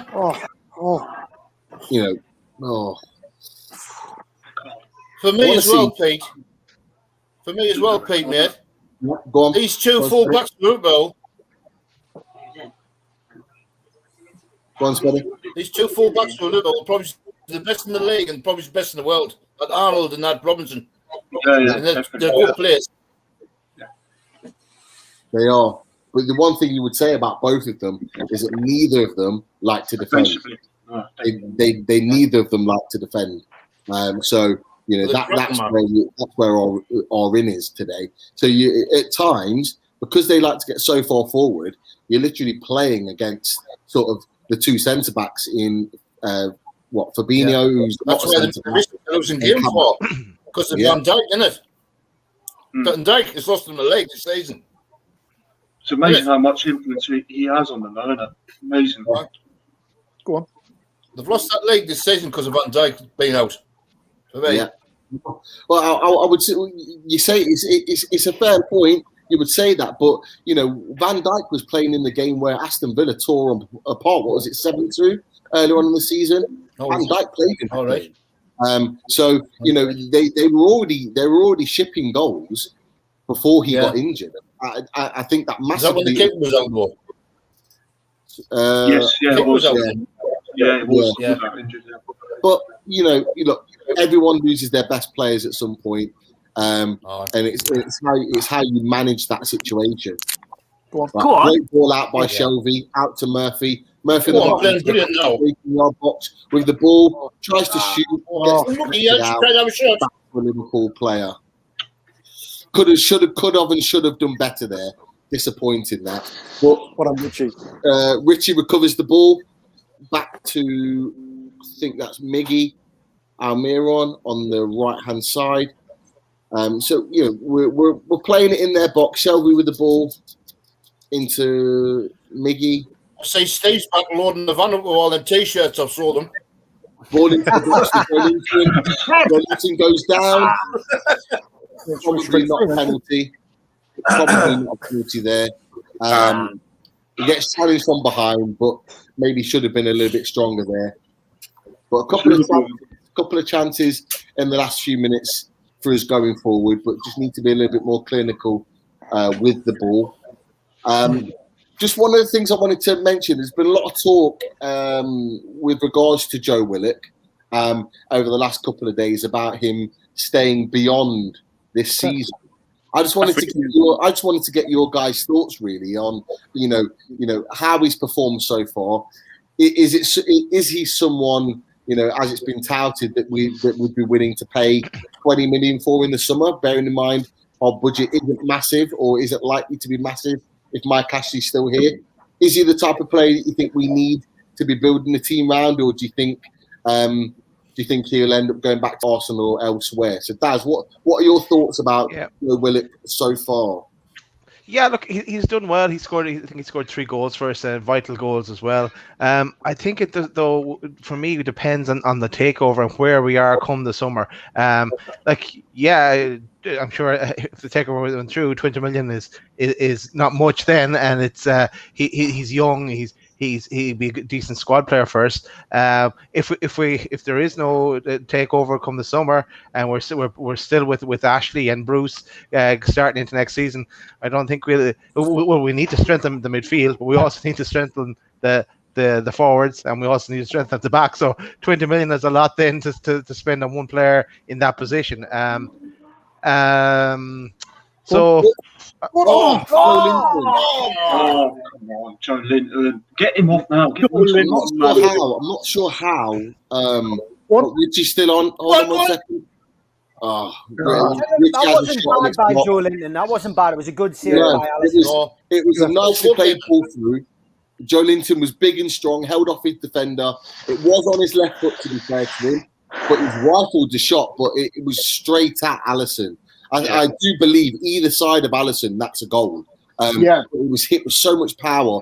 It hit straight at Alisson. Alisson's punched it out, and they've managed to clear their lines. Richie then collected the ball, sort of on the 18-yard box, goes to hit it, blocked, and it's cleared. Liverpool have the ball in our area now. But again, it's another example of us creating chances going forward. There's still opportunities in this game for us. And we're at the 55-minute mark. But sorry, carry on. I was nearly finished there on my point. But 20 million is a lot. If you could try and bargain them down a bit. But anyone coming through the Arsenal system is usually decent as well to pick up. Like Hayden was kind of let go, and we picked him up, and he was a bargain for us. So he'll have the quality, and he's young. So, but it's too early to make a call yet. And I'd like to see him play a few more games and get more minutes under his belt as well. So I'll sit on the fence for that one for now, Pete. Yeah, Pete, I think the most likely scenario is that he's loaned out to us again for another season. So we have another year to evaluate him. Whoever owns us next season, I think after 2 seasons, then we'll have a chance to either sign him or not. I don't think he has a place at Arsenal right now. I don't see him having a place at Arsenal next season. So I think he'll be there for us on loan. And then we have a chance to sign him following summer. No, and the loan is a fair shout. seeing as he's not played a huge amount of minutes. Just as Chris was talking, there was a chance for Liverpool. I think it was Firmino on the right-hand side of the goal. Great hit, low down, great save by Dubravka. And Dubravka's just collected the ball again, but he's holding his head, and I think Mane might have caught him. Yeah, just caught him on the follow-through with the back of his right boot. So I'm not sure if he's going to get treatment for that. But again, it's just showing the replay of that save. It's a fantastic save low down. We see so often nowadays the keepers getting beat at their near post. But it was a good strong foot, got rid of it. But it's just showing the Joe Linton chance. He bullied off the centre-backs really, really well, I have to say. Joe Linton did. And it was a great left-footed shot, but it was just straight at the keeper. Any side of the goalkeeper, we're talking about it being 1-1 there. And it's so you know, it's a half chance and it's unlucky. Milner's just coming on for Jota. I think they're seeing some of the problems now that Newcastle are causing, and I think they're trying to buffer up their midfield. You know, with still with the big main three attackers on the pitch, and hopefully that will spark Newcastle into making a couple of changes soon as well. Can you remember when Milner played for Newcastle? It seems like it was about 40 years ago, doesn't it? Yeah. he's still going now. It's mental. Yeah, he's like RoboCop. He just keeps going, doesn't he? We're still waiting for Schweinsteiger to come and join us. Now who's going to join us after that when he went to Villa? Yeah, Milner. It's, I'd never forget that game for Newcastle. Effectively, it was his last game. It was against Coventry in the Carling Cup, and he was outstanding in that game. And you could really see under Kevin Keegan that he was starting to develop as a player. And then, lo and behold, a couple of days later, we sold off to Villa, and that's where it spiraled all out of control. But he's been a great servant, like, to the game, really, in English football. Yeah. Feels like he's been around forever. And we had Modric in the back, didn't we? We had Modric in the back. Keegan got Modric and wouldn't sign him. Yeah, unbelievable. He had Modric in the training ground, didn't he? I had him looking at the training ground. Big Dermot got him, didn't he, Steve? Big Dermot got him, didn't he, Steve? Big Dermot told Keaton to get him. Yeah. Unbelievable. So Maximin's down. Where he went up. I think it was through a hefty challenge, but he's been helped up by the other players. Not sure what it was. Off. Yeah, I think he should go. He should go off. We should put. Just coming together with another player. I think it was Thiago. Thiago and Van Alden were chasing him down. I think it was just clattered. But Wilson's coming on. Wilson time. I was going to say Wilson time. Coming off. 59 minutes it's taken, but the first sub has been made. Callum Wilson's on. Joe Linton off, and let's see what Wilson's all about now. Hopefully, he can be the spark that gives us that sort of emphasis back into the game. Dan, Joe Willock, is he someone that you would like to see again next season for a full season at Newcastle, or you think he'll go back to Arsenal? What are your thoughts? I think if we can get him, even on loan, well, under this ownership, it would be loan. I wouldn't want to pay 20 million for him, but if we can get him, on loan. Maybe it's a no-brainer because I really like him. I think he gives us that energy in the midfield. He can pick up a ball, and I think he can go on runs as well. I've seen him go on a few decent runs. That's not really mentioned about often, but he can. Sorry, just watching that. But yeah, no, I would definitely get him in on loan if we can under this ownership. But if we do get taken over, I'd pay the 20 million for him. Yeah, it's a fair point. I have to say, just a little bit of a misjudgment there with Dubravka. He's dallied on the ball a little bit. Mane's managed to block it, but caught Dubravka. Dubravka's gone down. But for me, why is John Joe Shelby playing that ball back to the goalkeeper when we were winning the ball high up the pitch? It baffled me. It made no sense whatsoever to play that ball back and to put that sort of pressure under our goalkeeper in a situation where we didn't need to. I hate that really strange situation. Yeah. Sorry, Chris, go on. Sorry, I said I hate back passes in general. I just think it's just a part of the game that it's like old school players never did that, and I'm in that sense I'm old school that always press forward, not this sort of lazy reset, back pass in the goal. So I would never do that. Yeah, really strange that. But our lead, Joe Willock, have you liked what you've seen from him so far? Would you like to see a little bit more next season? Or do you think Arsenal will want to take him back for their squad? I saw him when they were talking about getting Willock for a loan. I saw some videos for him with Arsenal. Actually, I like what I saw. Maybe he is still young and he needs some experience, of course. And as I believe, Arteta give him the loan for Newcastle just for make him play more games. And unfortunately, we are not playing him more games as well. But I think he's the one of the players. Just need a club who make him play longer minute. I think like Lingard in Manchester United. Sometimes some players they are great, but they need the atmosphere, or they need a team really need him in the position for playing more time. So for me, I think regarding compared to Arsenal, I don't know why he will not continue in Arsenal. I think he's a great player. Okay, no, that's good. Kieran, Joe Willock, stay or go next season? Well, if the takeover goes through, I feel like they could probably go for someone a little bit better, because I think we might be able to attract a better quality player. But if it doesn't, then yeah, I would sign him. But is Mike Ashley going to spend 20 million quid on it? That's the thing, isn't it? I don't think he would. It might be another loan deal, but I don't see him spending any money. Speak of the devil, here he comes. Will Willock is on for Kieran Clark.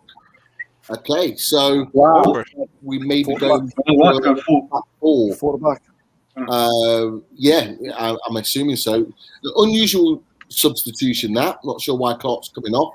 I don't think Clark's had the best of games, if I'm honest, but it's not a straight swap. So whether we're looking to push men forward and get up the pitch, I'm not sure how the formation's going to be sat now. I think we're looking at going to a back four. Although I'm looking at John Joe Shelby, and he's effectively playing right now, which is slightly worried, I have to be honest with you.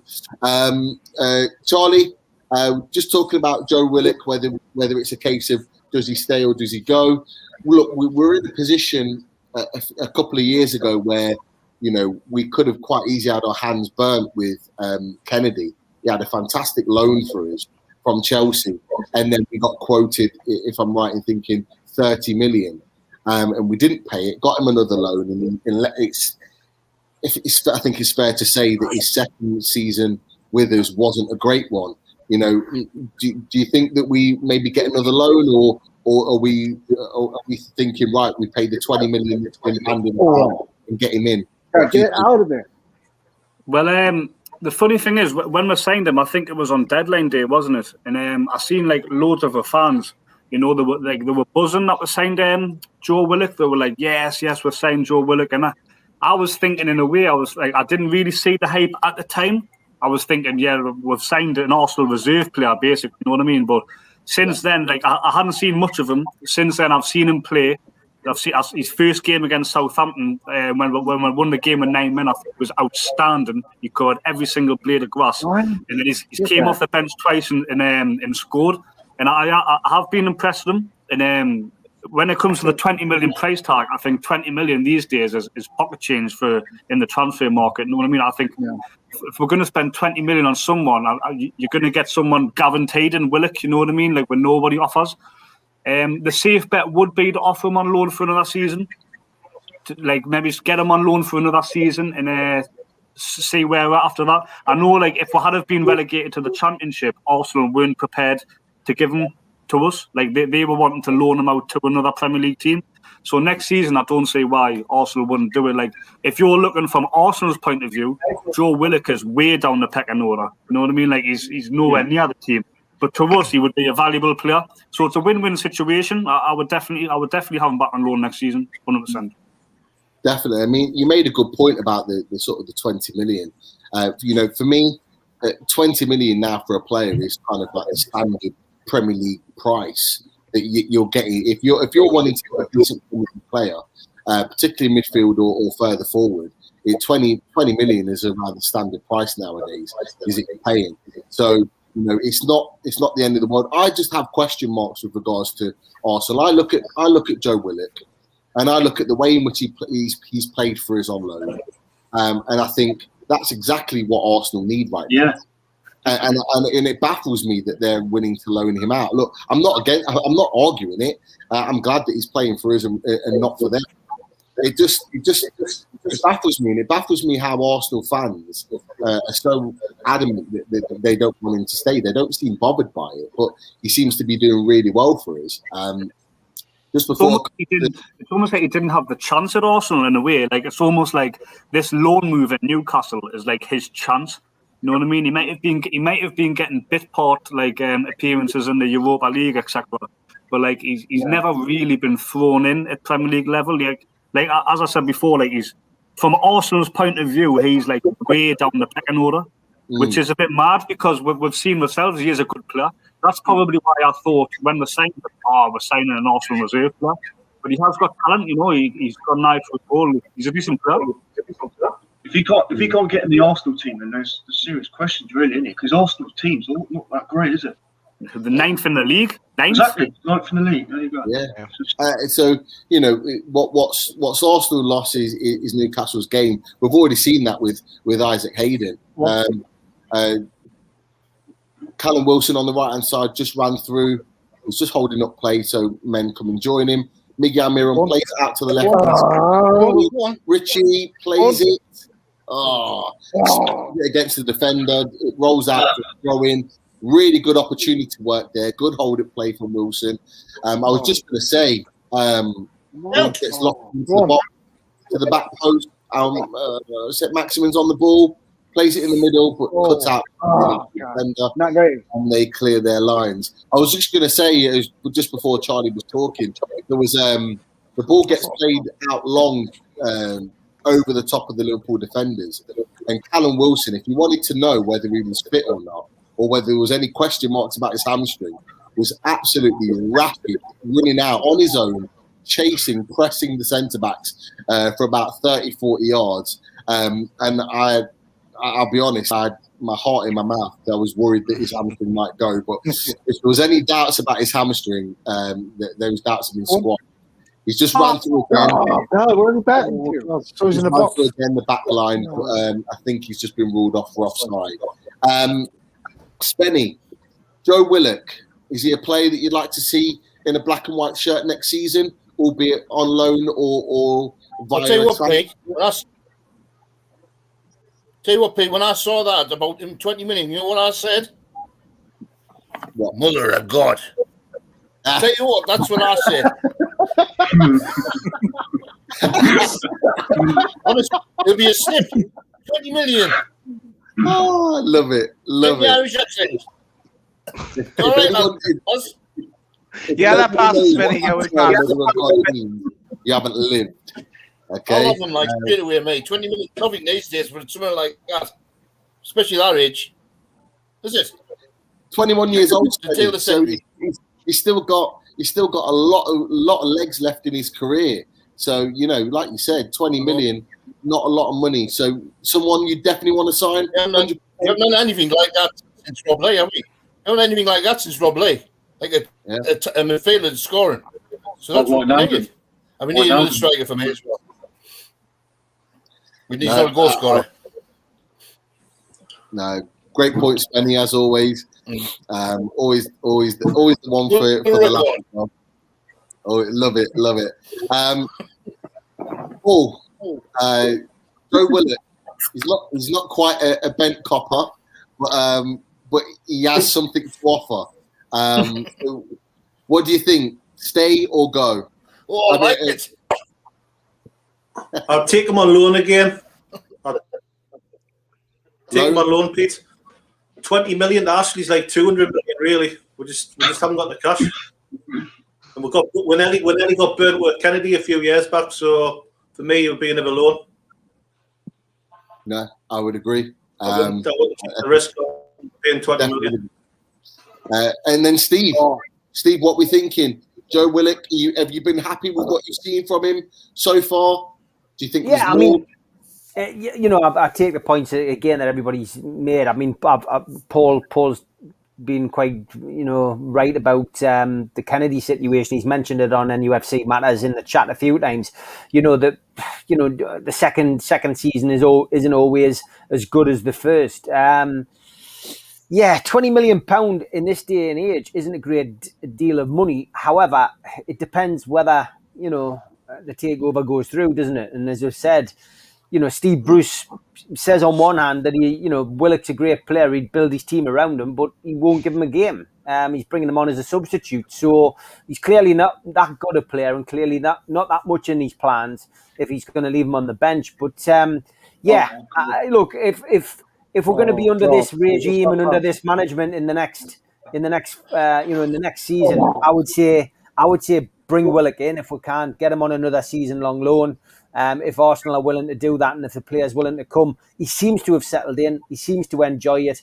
And he's a young lad. He's learning the game. He's learning all the time. So, let's see what happens. But yeah, I would certainly take another season-long loan out to see whether he's up to scratch. And I think he'll would do more good than harm. Making a move for him.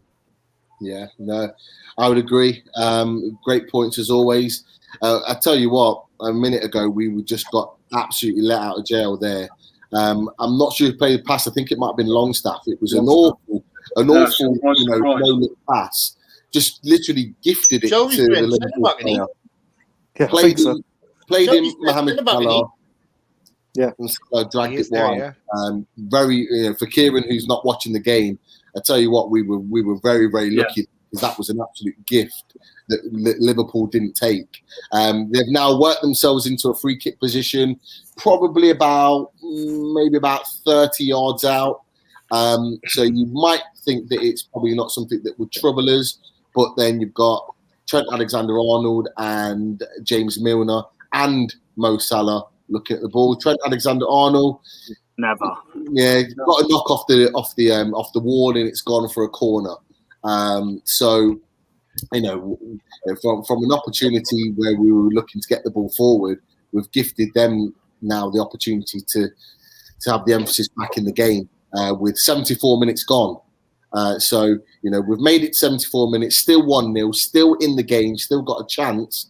We cannot afford to concede another goal. Well cleared by Fernandes.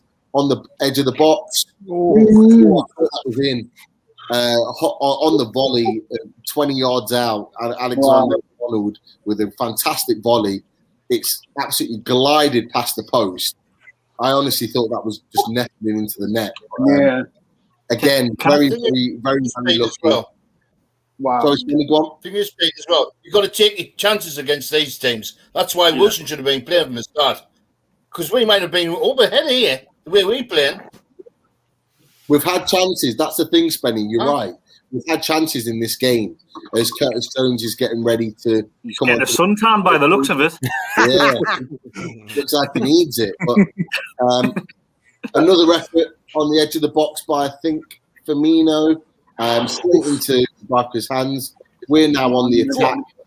Almiron on the halfway line. Plays it through to Wilson. Flag's not up yet. Gets played out. I think the flag might. How surreal must it be to be Alexander-Arnold, man? I know he's only a couple of years younger than me, but he's a Scouse lad. He's born and raised in Liverpool. He's a Liverpool fan. He's 21 and he's playing Champions League finals, winning Premier Leagues with Liverpool. It must be trying to think of what our boyhood dream would obviously be playing for Newcastle, winning a cup with Newcastle. He's doing that with his team. You know what I mean? And now he's getting a lot of the season, but mass respect for him. Yeah. Same thing with Jones, who just came on. Yeah, this lad has just come on the pitch. Little fans go mad about him. He's supposed to be a cracking player. This Jones. Curtis Jones. He's class. Yeah. He scored in his debut, as I recall. Yeah, against Everton. Yeah. That's what beats. Yeah, he's a If we talented get into player. the last 10 minutes, would you bring on Carroll or Gale? Carroll. Question. Carroll. Good question. Chris, we'll start with you. Carroll Yeah. or Gale? I think because it's Liverpool, we don't know how much Andy's got left in the tank, but he's sure got something left in the tank at Anfield against his old club, second club. So yeah, I'd throw old Andy on there for the 10 minutes. Dan, Carroll or Gale? Get Andy Carroll on. I think get a set piece. You never know. He might be able to get his head on it. I'll get Andy Carroll on. Okay. Yeah. Our lead, Carroll or Gale?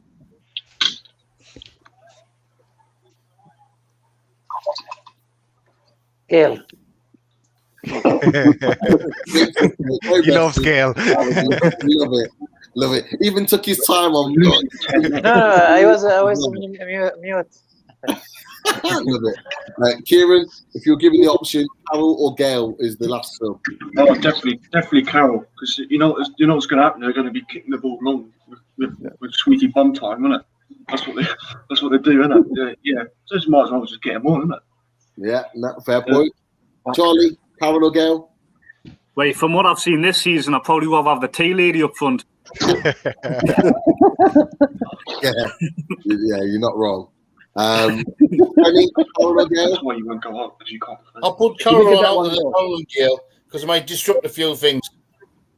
Yeah, ruffle some feathers. I'd go with that. Paul, Carroll or Gale? Carroll, all day long. Okay, and Steve, your best mate Carroll or Dwight Gale? No, but I would put Andy Carroll on because he'd bust a gut. If it was the last 10 minutes, he'd bust a gut, wouldn't he? He's a Newcastle fan. Dwight Gale under normal circumstances, I would agree with our lead. I would put him on because his track record against Liverpool is fantastic. But he's clearly doesn't want to be here and he doesn't want to help our cause. In the games that he's played in the last few weeks when he has come on, he just hasn't put the effort in. So yeah, Andy Carroll for me for the last 10, just to stick it up them. I've got to say, some of these sprints that Callum Wilson's doing at the moment, he's stressing me out right now because he's going full throttle, chasing these guys down. He's made a fantastic run on the right hand side, played the ball ahead. Him and Kabak running full throttle to the ball. To be fair, I don't see a free kick in that. He got a free kick against him. Wilson did, and what he's done, he's tried to use his body to ease him off the ball, and he's done just that. And the refs give him a free kick to Liverpool. I don't agree with that personally. If it was me, I'd be bringing Andy Carroll on. I think Callum Wilson needs it. I think he needs. Mane's just had a shot. Dubravka's tipped it onto the post and out for a corner. I think Carroll being the focal point, someone we can lump the ball up to at this stage in the game, with 10 minutes to go, and then Callum Wilson playing in and around him would be ideal. So I'd definitely go for Andy Carroll right now. Chris Smart on the chat said we need to start doing something now, and I agree with him. We need to, with 10 minutes to go, something needs to start to happen with this team. We need to start creating chances. We haven't created a chance on goal for quite a while in the second half.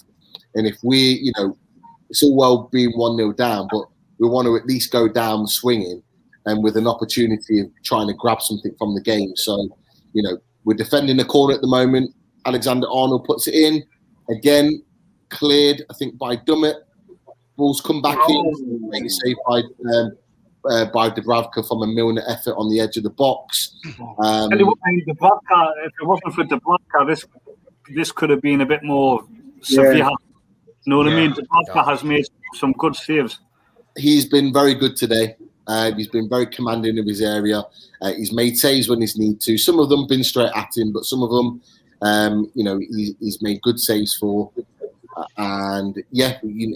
He's done his job today for sure, and he's made it a lot more settling for his defenders. Which is Shelby still playing centre off?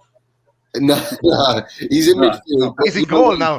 In goal, he drops back into is that half, that sort of halfback, that quarterback role, and he's doing it right now. He's just sitting in between the two centre backs, which is not ideal. Mane was running through. You know what? I have to say, Murphy defensively has been very good today.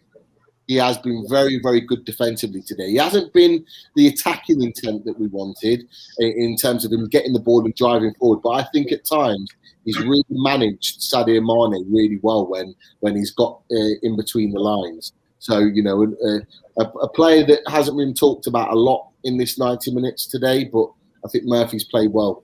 Looks like he's going to get a new contract as well, doesn't it? Apparently. There's talk that he's already signed it. I mean, we don't know for sure until the club announce it. Me personally, I'm not getting drawn into all that rubbish. There's a lot of in the nose out there at the moment on social media that seem to know all these deals. Go on. Oh, it's a good opportunity. That ball gets knocked through to Wilson. I think he's in two minds on whether to drive forward or not, and the defender nicks the ball off him. Richie comes to support him, but he just played around him. But we're still in possession. Done it on the left-hand side of the ball. Again, knocked it through. That would have been through to our, I think, Nick's gone down. Cramp. Not sure if it's cramp or whether he's pulled up with something. It looks like cramp in his calf. Get him on. I know that feeling. Whenever you try to move your leg back up or bend your leg and it gives you that sharp pain, you have to keep it straight. So he's tried to run onto the ball, but cramps got the better of him. Bring on Andy. This is the perfect opportunity to bring him off. Get someone like Andy on. Come on. You don't want to risk him and make it worse. It looked like cramp. He didn't pull up holding his hamstring, so it didn't look like a hamstring injury. But you know, he's not going to do anything. Game right now, you don't want to run the risk of it being a calf or a hamstring injury with the Arsenal game just round the corner. So if Carroll was available, I'd be right now. So 84 minutes gone, still 1-0 to Liverpool. We're getting towards that time. So Miggy is coming off. Dwight Gale coming on. He's went for Gale, has he? Is it? Go with Aloise's suggestion. Guile. Okay, so the majority of us were wrong. We all went for Carroll. It's typical Steve Bruce. Whatever the fans want, he goes for the opposite. Alwaleed went for Gale. So this is on Alwaleed. I forgot. Stop naming him Casual Alwaleed. He's so casual with everything that he does. So yeah, he was the only one really that said Dwight Gale, and Dwight Gale's on. And let's see what we can do now. We've got two strikers that are going to be looking to get in and behind. So we need to be able to provide them with the ammunition now for the remaining 5 minutes. So Maximum, lovely work in the middle to win the ball off three Liverpool midfielders. Has Miggy got off injured, has he? Yeah, I think it's precaution. I think it's cramp. Yeah, no, it's cramp. Yeah, because he didn't want any medical attention. So when he came off, so, just out of interest, Gale scored 8 times against Liverpool, 7 in the Premier League and 1 in the FA Cup. He scored 3 of them against them when Liverpool bought the league, didn't he? How many goals has Andy Carroll scored against Liverpool? He scored the game before was sold him to Liverpool, was his last game against Liverpool, and he scored in a 3-1 win, if I remember correctly. He scored more goals against Liverpool than he did for, didn't he?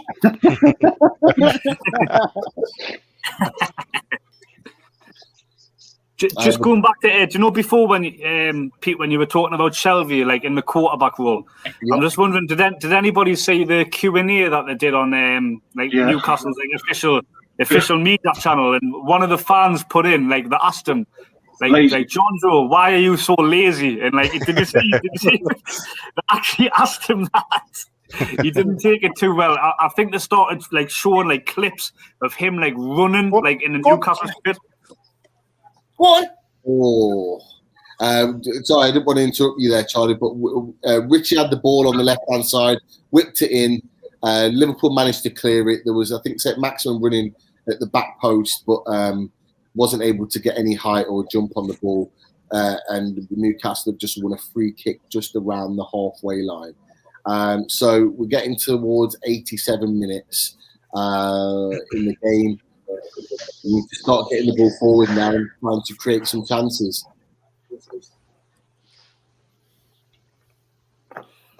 We've got a long time to got two decent strikers on the pitch, isn't it? Well, yeah. It looks like St. Maximin's just playing just behind Gale and Wilson. So Gale and Wilson is a front two. St. Maximin playing in that number 10 role. And then we've gone to a sort of a midfield 4. Although at times now, Shelby actually does look like he's playing centre-back, I have to be honest. He's literally playing in line with the other centre-back. He literally is. Very worrying. It's almost like even Steve Bruce knows he can't run. Yeah, definitely. But it more worryingly, it looks like, Willock and Longstaff are playing. Shelby's playing centre. He's playing bang on centre half, yeah, Shelby. Yeah. It's stupid, isn't it? Where he's standing right now, he's literally in line with Dummett and Fernandez as a centre back. In all fairness, your alternatives was Lewis and Kraft to come on. So I think he'd be better off stopping on the pitch. Yeah. Excellent defending by Richie. Where? So St. Maximin's got the ball on the left-hand side, breaking as a counter-attack, knocks it past Fabinho. Fabinho's got no intentions of going for the ball whatsoever. And all he does is just clatter straight into St. Maximin, sends him flying. St. Maximin's gone down. He lands awkwardly on his shoulder as well, which is a little bit worrying. Hopefully there's nothing in that. But yeah, it's easily a yellow card. I think that's definitely one way. Took one for the team there. As we're approaching sort of 89th, 90th minute. But Newcastle have possession in the Liverpool half. Fernandez to Jacob Murphy. Shelby, centre back, playing the ball on the halfway line. Straight to a Liverpool player. And Liverpool won back nicely by St. Maximin on the halfway line. Azul's past Salah and Jones. Unbelievable on the ball, isn't he? He is just such a joy to watch on the ball, St. Maximin. Come on, Callum. Murphy's got the ball on the right-hand side, beats Robinson, gets the ball into the box. Clears the corner. It's a great bit of play from Jacob Murphy. Just gets the ball on the byline, just drives at Robinson. Robinson don't like defending, and he beats him. Gets a good ball into the box. You got Willock. You got, I think, Callum Wilson, all there, ready to jump for the ball. Between both of them. Knocks it out for a corner. Longstaff with the corner. Bang, 90 minutes. 4 minutes injury time. Ball into the box. Cleared by Liverpool. Not a very good corner. Where is Richie? Why is our corners? All on the counter attack. Well tracked back by Willock. Won back by Murphy. Longstaff's on the ball. Plays out to St. Maximin. Oh, God. On the left-hand side. Milner. Out for Milner.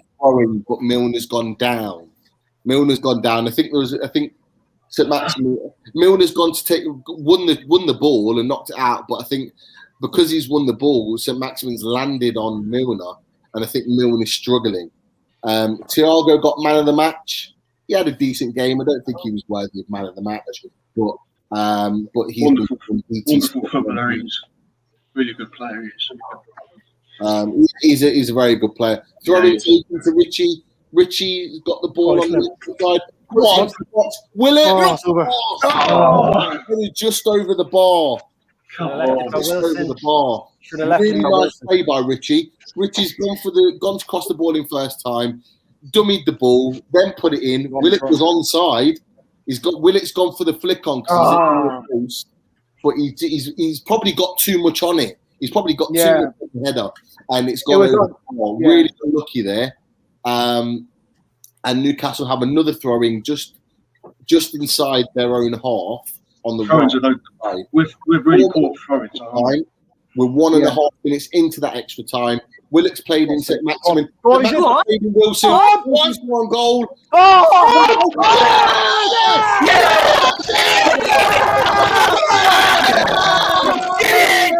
Get in there, boy! Get in there! Offside. We are safe. We Get are in safe. there, Definitely boy. now. Fantastic play. He scored. For the last few minutes, Newcastle have really pushed Liverpool. Great balling initially from Willock. Ball through to Callum Wilson. Wilson gets through, tries to dink it over Alisson. He dinks it over him. It kind of rebounds off him, and then he's there for the nice simple. Get in there! Yeah. Come on, boys! Yes, No, that's not a handball. You can't give Well, that. VAR give that though. It came off the goalkeeper, man. Yeah. We'll disallow that. That's not a handball. He like An unnatural position. oh man, It's not an unnatural position. It's a. he pushed it in there. It was. Oh no! You choked it off. What? What? Oh my god. Oh, Is this top no. six crap? What? How? Oh my god. What the? Okay, that is ridiculous. Yeah, that is not football. That is not football. Oh, that's What is that been chalked off? that is an absolute They're disgrace. taking the. They're trying to get us relegated, aren't they? Well, keep it off his hand. That's a goal. That is a goal. Where he should be. That's never handball. His arms not even out. That's Masters of Levy. Yeah, looks like That it is again. an Isn't it? absolute disgrace. What an absolute disgrace that is. What a waste of time celebrating the goal, isn't it? It's just Absolute disgrace. How is that a handball? Klopp knows it as well. You can see his face. Showing out Can't what he believe is. that. Like You know what I mean? No way. this whole handball thing is an absolute farce. Like it shouldn't be disallowed either. They need scrap now, like. That is honestly. Unbelievable. God. It came off the Liverpool goalkeeper. Like No way. God. it bounced off the Liverpool goalkeeper and hit Wilson in the shoulder, like bicep. Yeah. I'm stunned at that, guys. I'm sorry. Yeah. I No. cannot believe that. I cannot His believe arm was in by his chest. I'm genuinely shocked. Wow. Genuinely shocked that they've chalked that off. It's shocking. You're right, Pete. You have every right to be shocked and speechless. It's just a terrible decision. I can't believe that. Oh. No way. Right, we need to get the ball into the box now. This is our last chance, really, in the game. Knock down, Willock!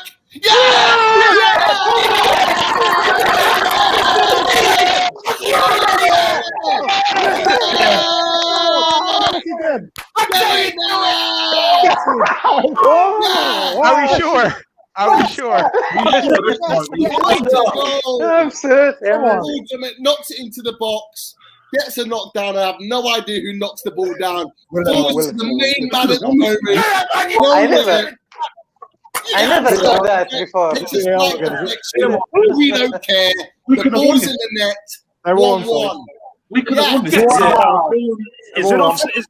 No, they're on. That should be Is it a goal? Come on. Is it a goal? a win. They took away it's our goal. win.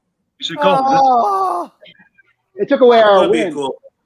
Can't be. Is it They actually a goal? can't be doing it again, surely. Come on. This is the thing. This is the thing with VAR, right? It takes a natural emotion out of the game. Don't do this to us Prime again. example, VAR. Charlie. You better not do this to us again. Job doesn't believe it. Can't be offside, surely. Yes! Yeah, That's it. Oh, Get it. yeah! It should be 2-1. Oh. Get in there! We should be winning. We should should be have won winning. that, lads. And Yeah. my prediction would have been right at the start. 2-1. That's 2-1. I'm claiming it. I'll tell you what, boys. Kieran, not Kieran, sorry. Salah's foaming. Salah's absolutely foaming. I tell you what, I feel sorry for Callum Wilson because Chris is absolutely right in what he said. That should be 2-1. We should have won that game in extra time. They are very, very fortunate because I tell you what, when we turned it on in that last 5 or 10 minutes, we were putting them under the cosh time after time after time. But honestly, Joe Willock, we talked about him in the back half of that second half, and we talked about his influence. We said, I think it was me and Paul that were talking about, hopefully he's going to produce a bit of magic again today. And boy, he's done it. And it's, again, a valuable point, point that puts us all in the Premier League. 9 points clear again of Fulham. And also, Pete, we also have the same goal difference now as Fulham. So that's worth an extra point as well. And hopefully Chelsea next week will help us out a little bit with that as well. With regards to Fulham. Yeah, we can beat Arsenal, definitely. Chelsea will put a few past Fulham. But I tell you what, there is a resolve here in this Newcastle team at the moment, and they just never say die. And you know what? Fair play to every single one of them. Because we dug in, like Steve said earlier. We could have been 5-0 down at half time, but we dug in, we fought, we kept ourselves in the game, and we gave ourselves an opportunity.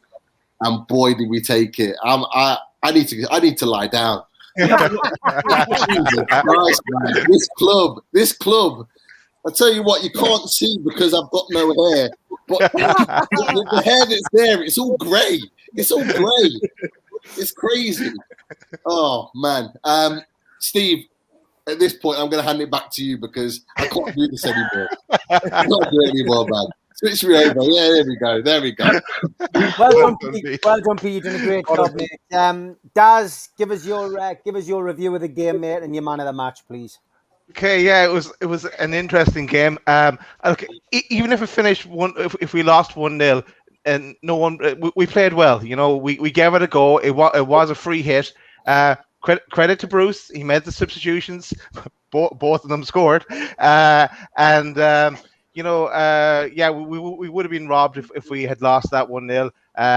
I've just seen, not long after seeing the Wilson goal, and then the other one happened straight away because I was behind. But Dubravka kept us in the game. He was my man of the match. Credit to Pete, brilliant and presenting today.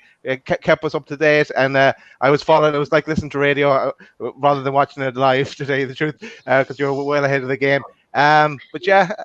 Delighted with the result. As Pete said, takes us 9 points, level and goal difference now as well with Fulham, and I think that'll keep us safe. You know, we can get something from Arsenal as well at this rate. Yeah, great stuff as always. Daz, who was your man of the match? Sorry, Dubravka. Chris, over to you, mate.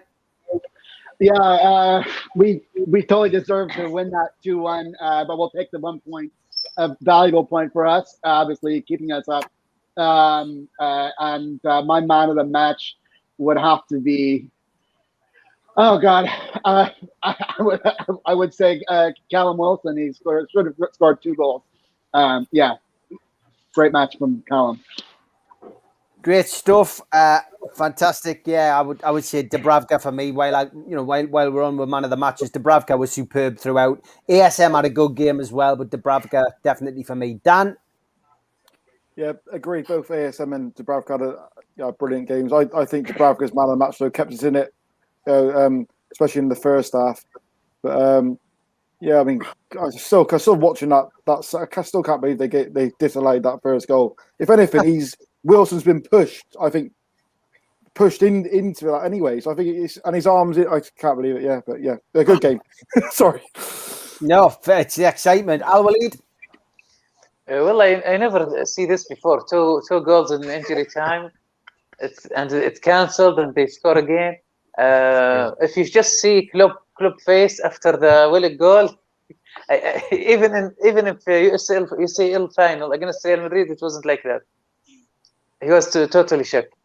For me, is Willock. and he's the man of the match because, and when we feel, and when it's like over, he's still, it's typical way of typical style of play. He just came from behind, make himself in good position and score. I think he saved us three times in the row. So very good. Great stuff, Al-Walid. Kieran? Yeah, brilliant. The only disappointment is that bloody VAR's just cocked us up again, but luckily we've scored in the last minute again. And yeah, I mean, the question now is, there's got to be to sign Willock, isn't it? Because this is 3 times he's gotten us out of jail, isn't it? Price has gone up. Yeah, price has gone up. Well, I wouldn't be surprised if Arsenal do that. You know what they're like. They'd be asking for a lot of money for him. I could see West Ham or something like that coming in if we don't pay the money for him. But I mean, to think that he's saved us 3 times and he still can't start as well. That's the thing. That's the thing I don't get. You know what I mean? Man of the match from you, Kieran? I mean, I didn't watch it, but I'd give it to Wilson when he came on. He seemed to change the game a bit, didn't he? Yeah. I'll give it to him. Great stuff. Charlie, over to you, pal. My man of the match would be Dubravka. I'm a bit speechless at the minute, but my man of the match would be Dubravka. You know, I said at half time, we're still in the game. As long as we're still in the game and we can make the substitutions, we can get away with a point.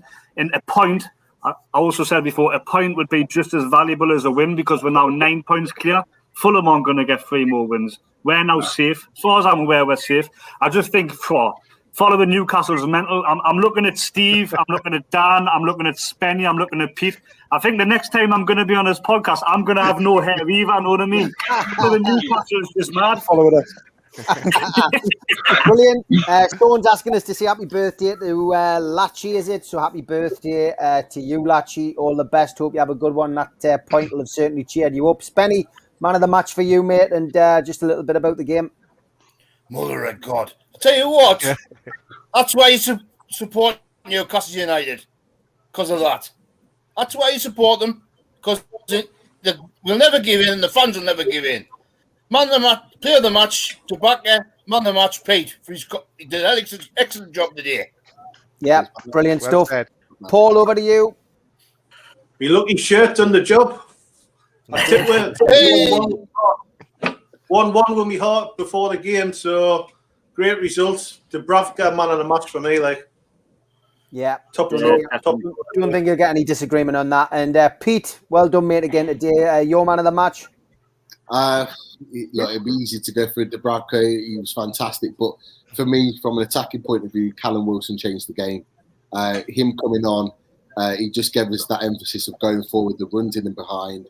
The fact that he disrupted the defenders, he gave us an opportunity to get the ball forward.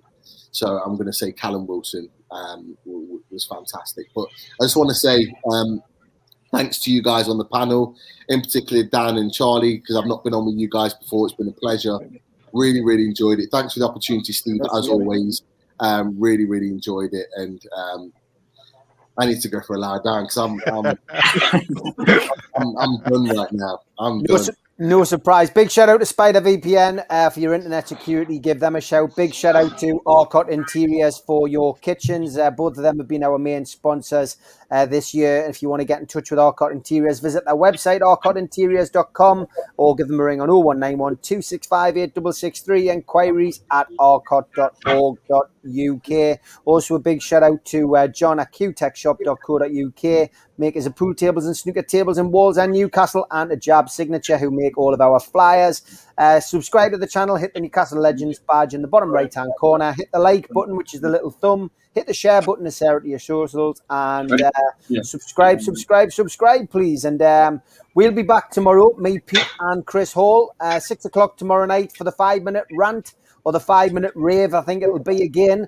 So join us at 6 o'clock tomorrow night for that. Look forward to seeing you all then. I'm going to go off and have a well-deserved drink. Pete's going to go and have a well-deserved lie down. Take care, guys. Yeah.